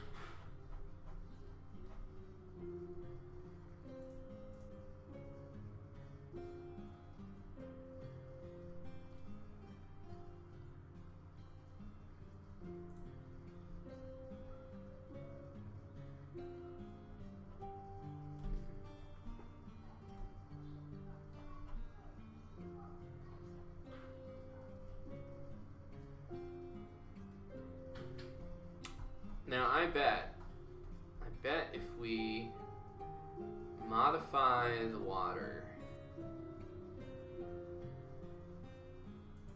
then our taiga is gonna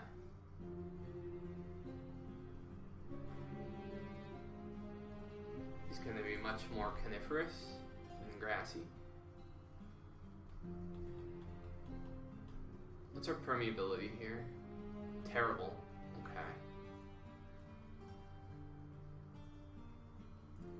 Yeah, but rainfall's pretty good. Let's do this. Let's assume we do not have terrible permeability.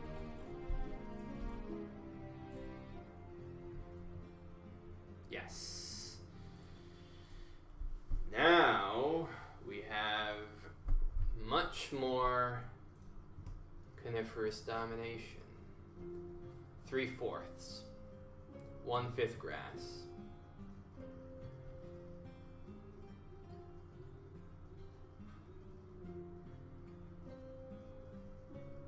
Let's run the DM2.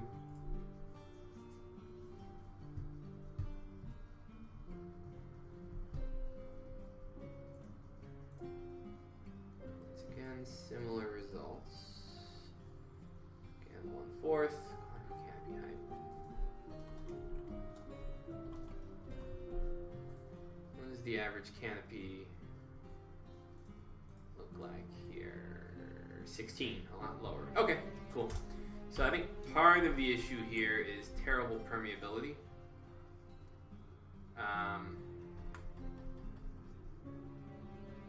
Yeah. So let's look for an area we would expect to be Tega-ish.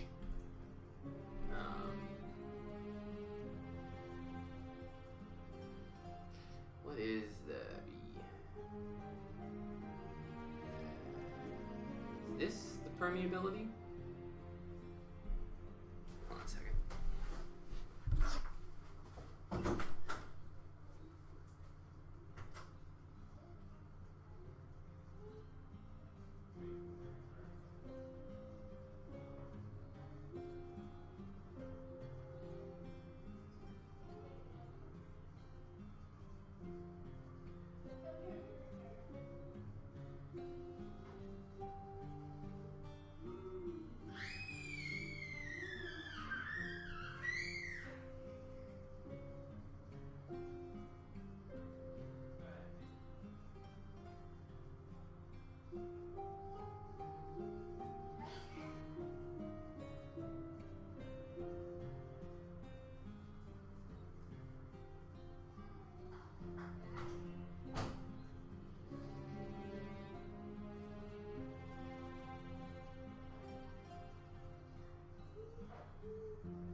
Okay, I'm just gonna have to go through the code real quick to see which, because permeability is not a permanent variable.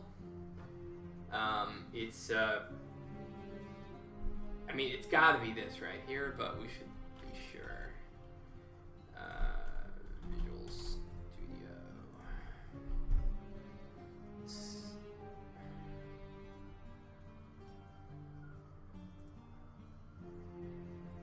I don't remember where I assigned it.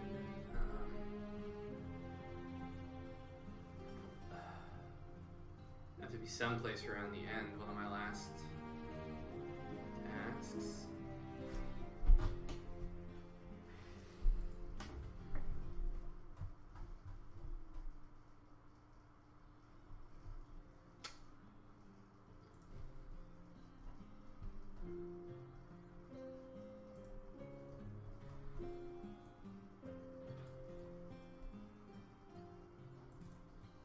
Permeability.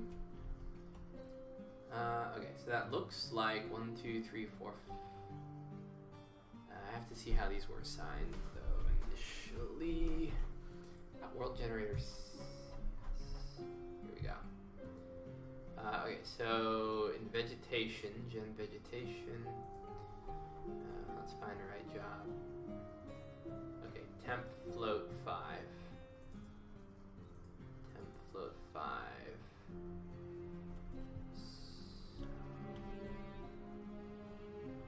Yes, that is permeability. Okay, so cool. All right, so this is, I assume, a tile which has relatively favorable soil texture. Yes, so pretty relatively silty. All right, so a taiga with nice texture. 82. should have lots of trees. Yes, and that is what we have. So, what's odd though is why it would decline in this fashion. There was no abrupt fire here. Why is it declining?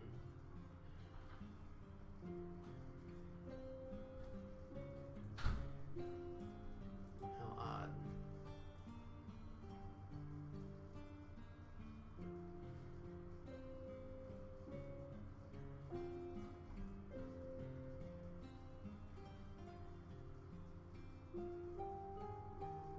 Weird. That is weird. And virtually no fires. What's going on? Some animal grazing.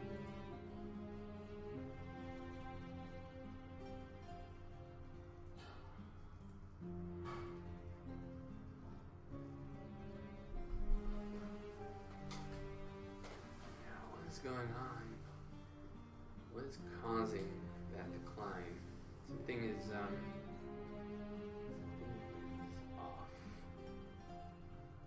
What it is?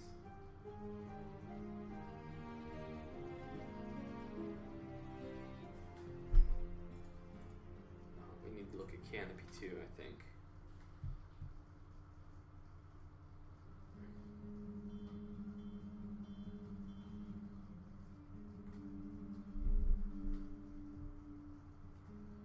Canopy's nice and high.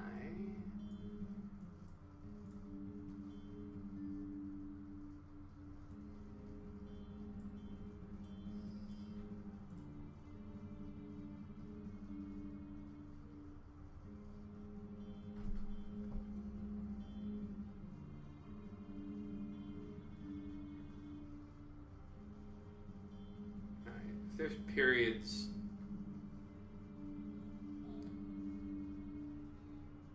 Right, okay, so I can see how if there's periods of unfavorable conditions, you could see a decline like we saw earlier.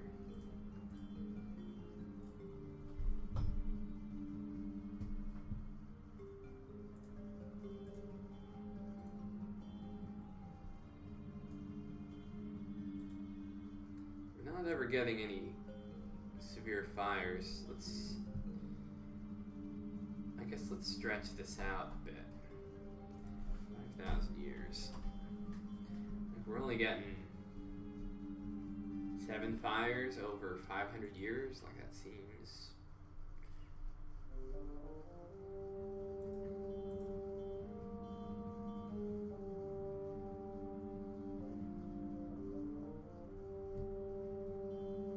Why are shrubs so garbage?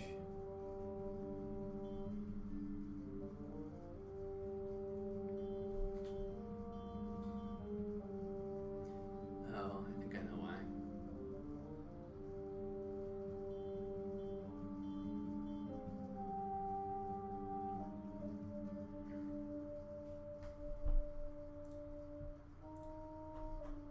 How are we handling this placement?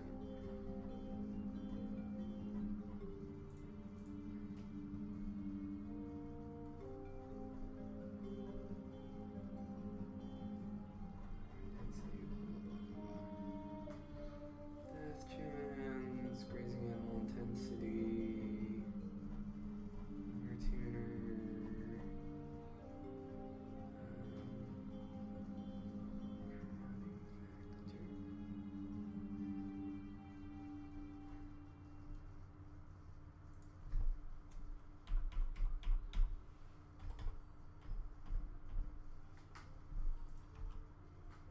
This wasn't what I was looking for, but it is something I needed to modify.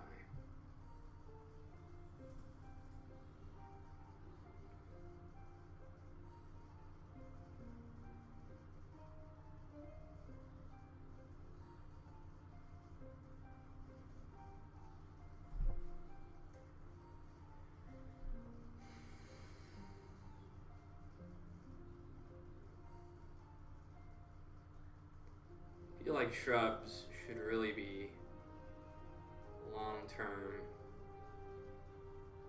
or replacing grass, especially when we really don't have that much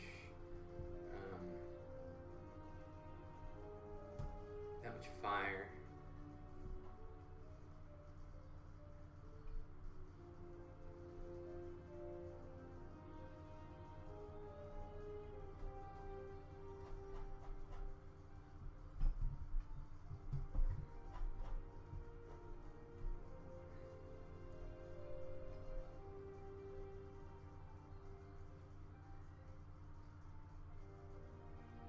That's right.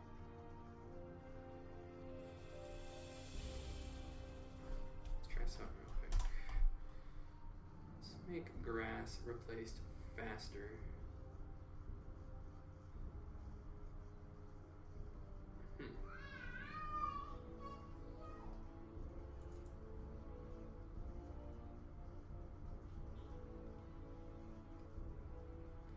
Total weight.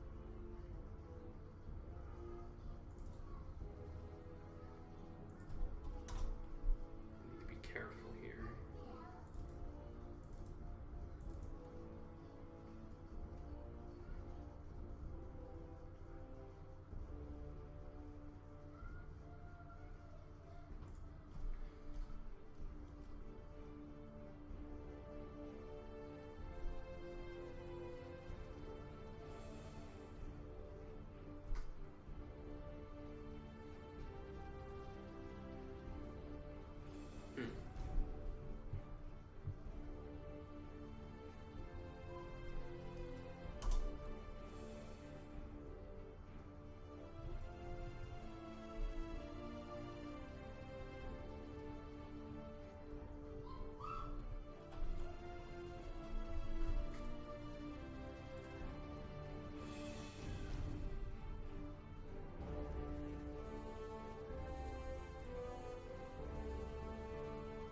Didn't really make any difference.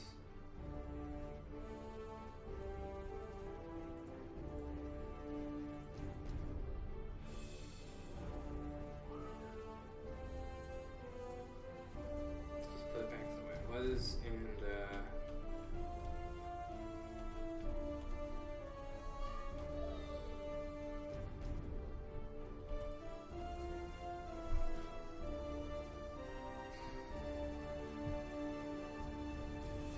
feels like grass fills the vacuum a little too easily.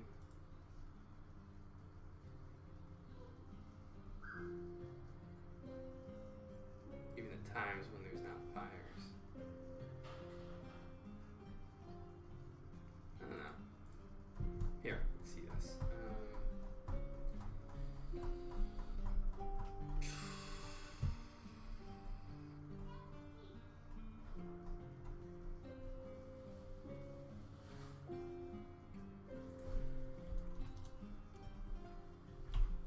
So we have less water.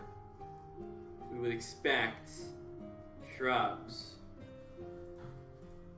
would be more prevalent, and they are, I guess. So maybe we just need to ease that up a bit, or scoot it. Base growth. We're gonna give them so much.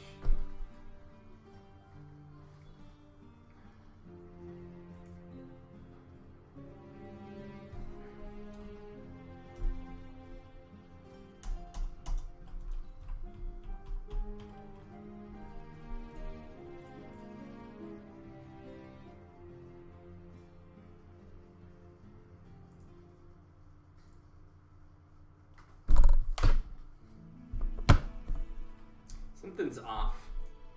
Something's off with shrubs. I need to figure out what it is.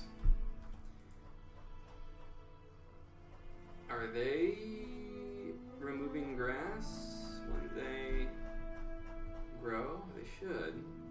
I feel like they aren't.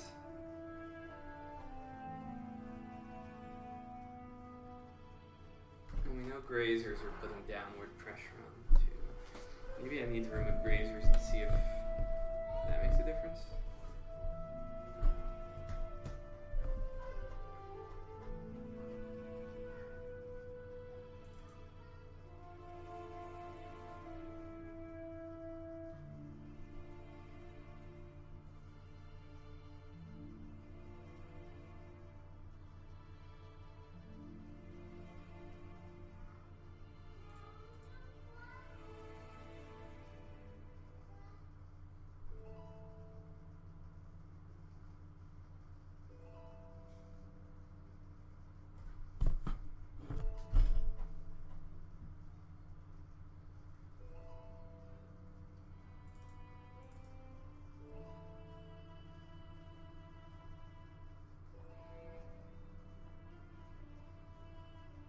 net growth. If there is sufficient grass to displace, simply swap grass for shrubs.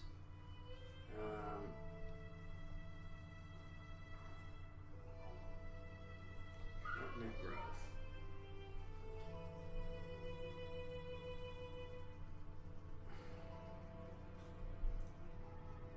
Let's see.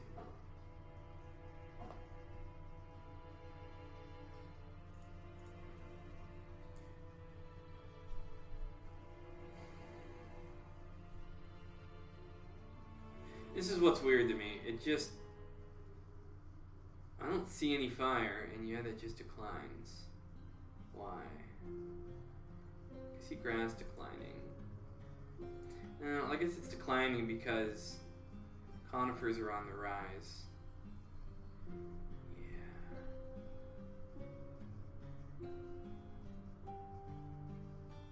And I guess the shrubs just don't grow fast enough to displace the amount that they're being displaced.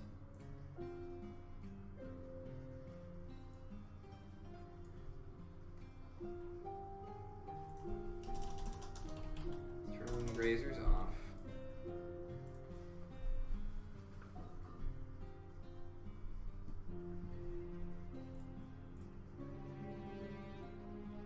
Okay.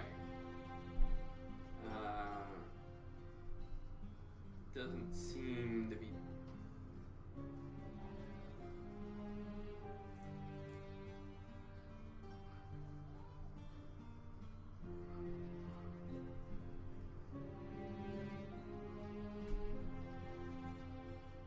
They're going pretty good. I'm just, obsessing over minor details, that's all.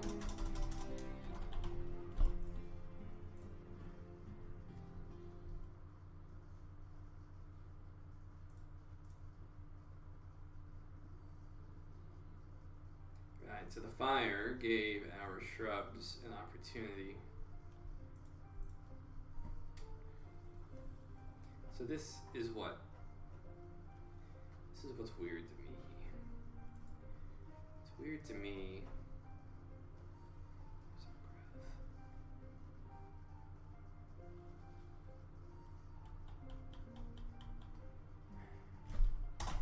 So we made it 3.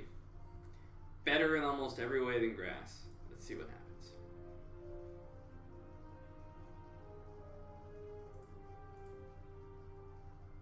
Still way behind. See, that's what I don't get.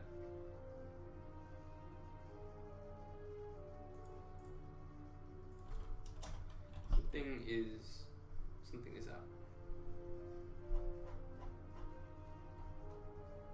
And it's not like it just dropped off abruptly. If we look again, we can see,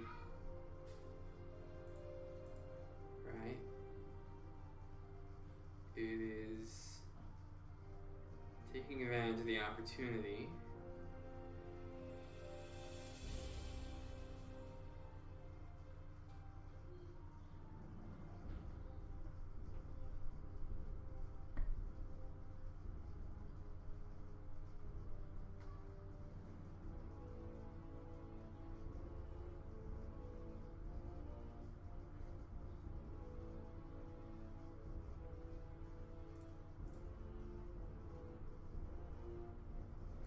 May not be a bad thing though. This may just be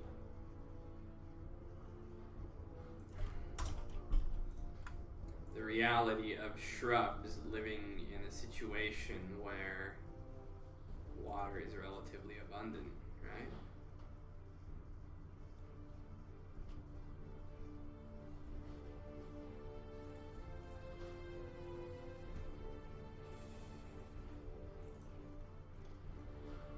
Strikes me as off though is just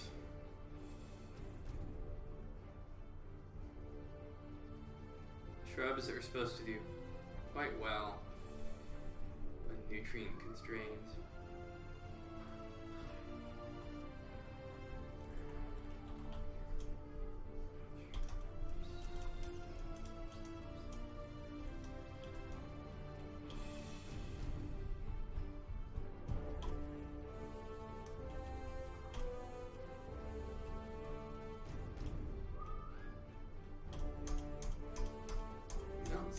shrubs responding very much to fires in this situation. So fires.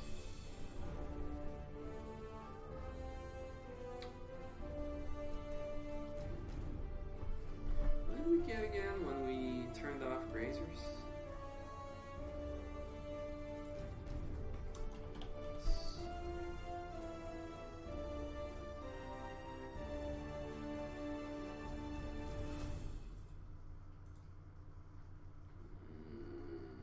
Shrubs still weren't really doing very well.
Head grass casualties back in and see what happens.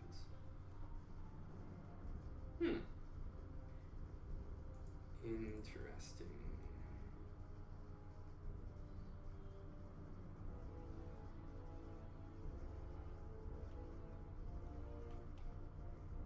Very interesting.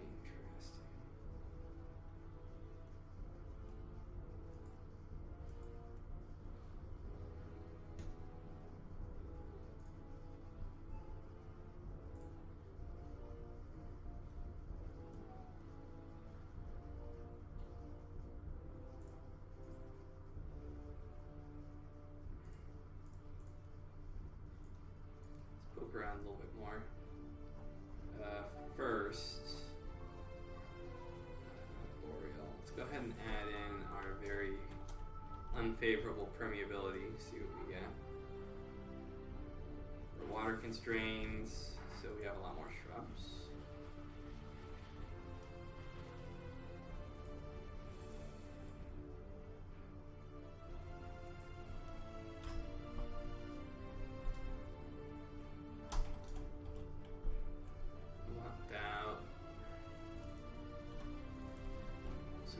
Added in winds, so let's see.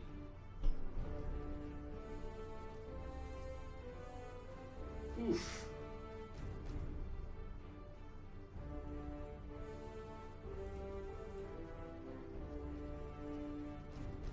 Looks like our grazers are way too potent.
to investigate.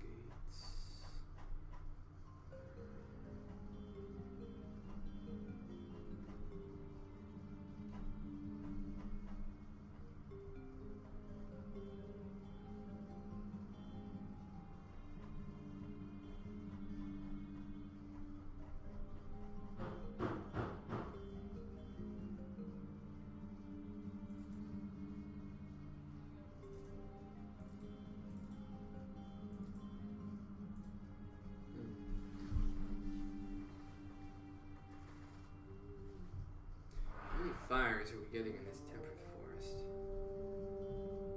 That's what's a little odd to me, is like, it's pretty deadly. I don't know.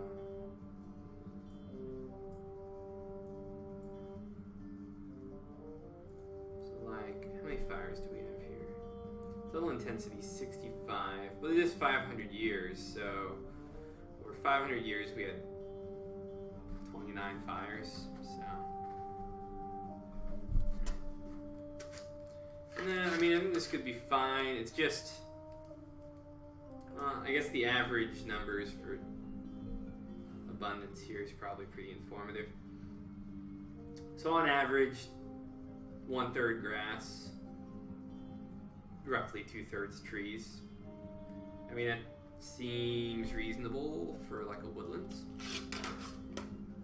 I'm curious about, let's see what the wider range of temperate forest is. Let's actually look at the variables here. Maybe we can screw around with them and see. Let's see.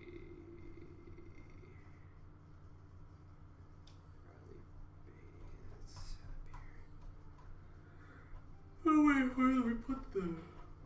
Okay, here we go.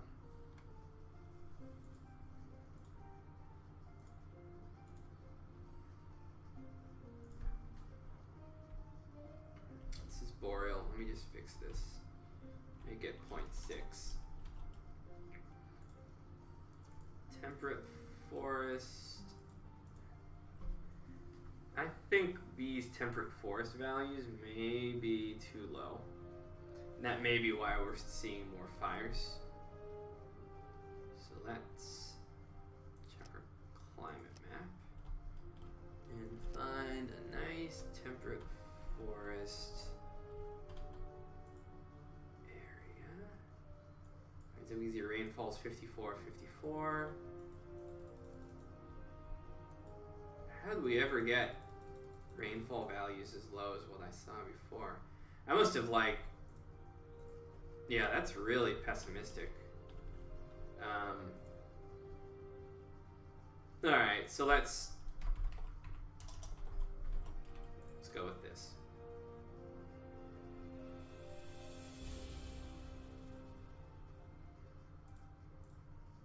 Alright, so we're still getting some nasty fires, but there's no complete succession events. Right, grass is diminished now, and now we're... Yeah, it's still about 3/4, isn't it? Or 3/4, 1/4.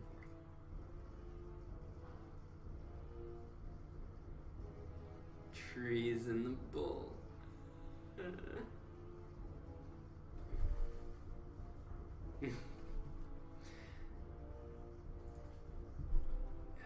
Okay, so... what humidity ratings do we also have to go with these? Winds, blah, blah, blah. Let's not worry about water movement. Humidity, 0.64, 0.89.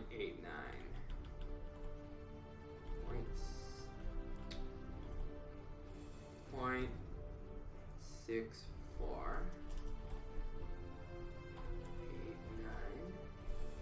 What was our permeability there? I mean, permeability is variable. Ew, terrible permeability here.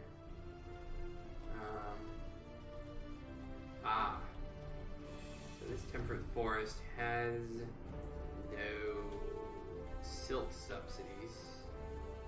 Neither does this one. This one probably would. Yes. That's interesting. Okay, so let's do two hypotheticals, shall we? Here, let's say we have no silt subsidy from the glaciers.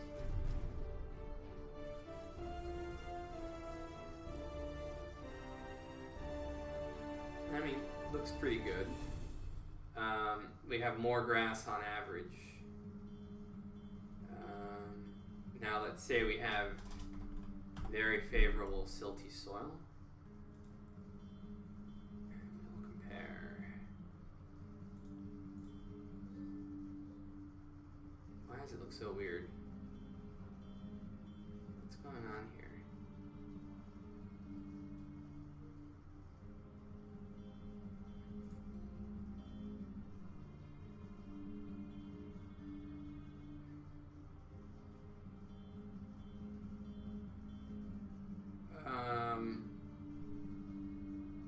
Did I mess something up? No.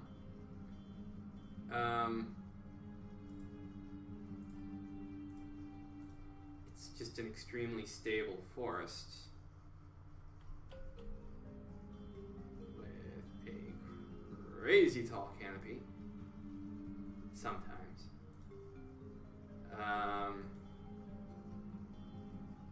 Right.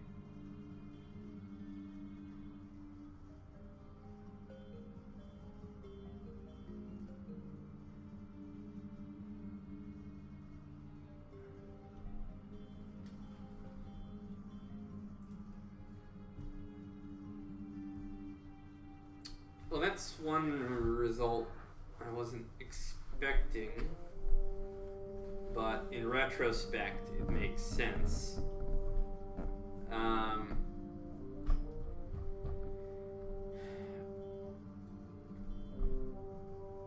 What we effectively have here is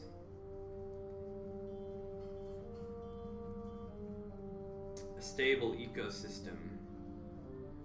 Well, he's not completely stable, but much more stable than when we had less water. Let's reduce the water, I guess, and compare. So we had total intensity over 500 years of 25.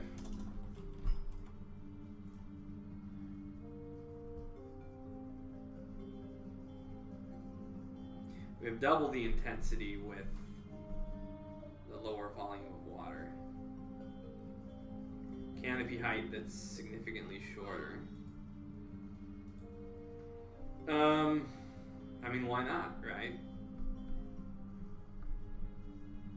I think that's kind of a cool little detail. So this temperate forest that had more favorable permeability of the soil, thus increasing available water, ended up creating a forest that was much more stable and less likely to swing around wildly in its abundance of something is wrong now. I want to know why shrubs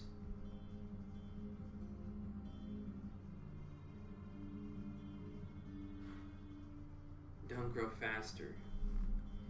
Well, I'm gonna have to figure that out later. I'm probably gonna have to quit stream for now. Dinner is almost ready.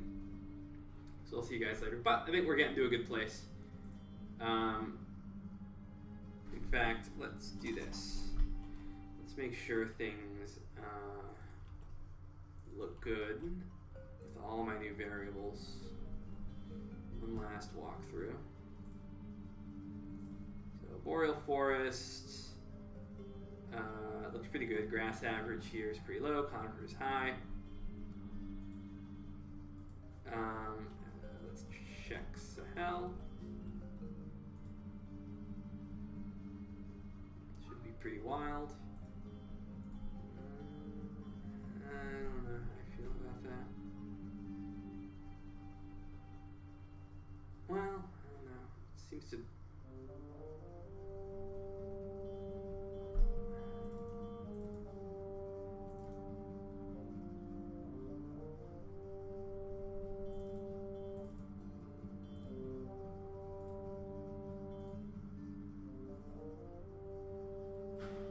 Weird. This time it's totally grass dominant.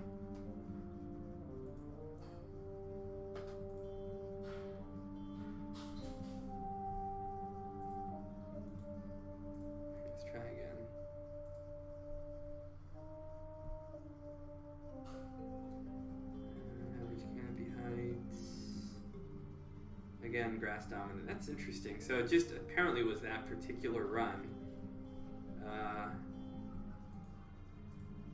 Yeah, and this time it's tree dominant, so it goes through a tree phase. Interesting. I mean that could be fine. Let's try Mediterranean.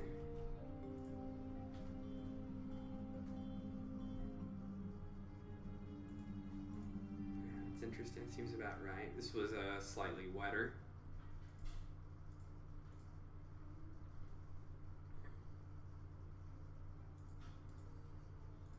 Oops.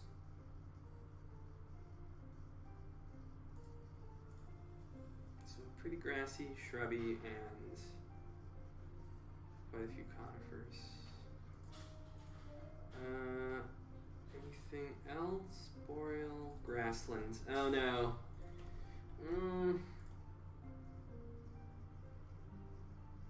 Our grassland is not grassy. Alright, anyway, I'll see you guys later.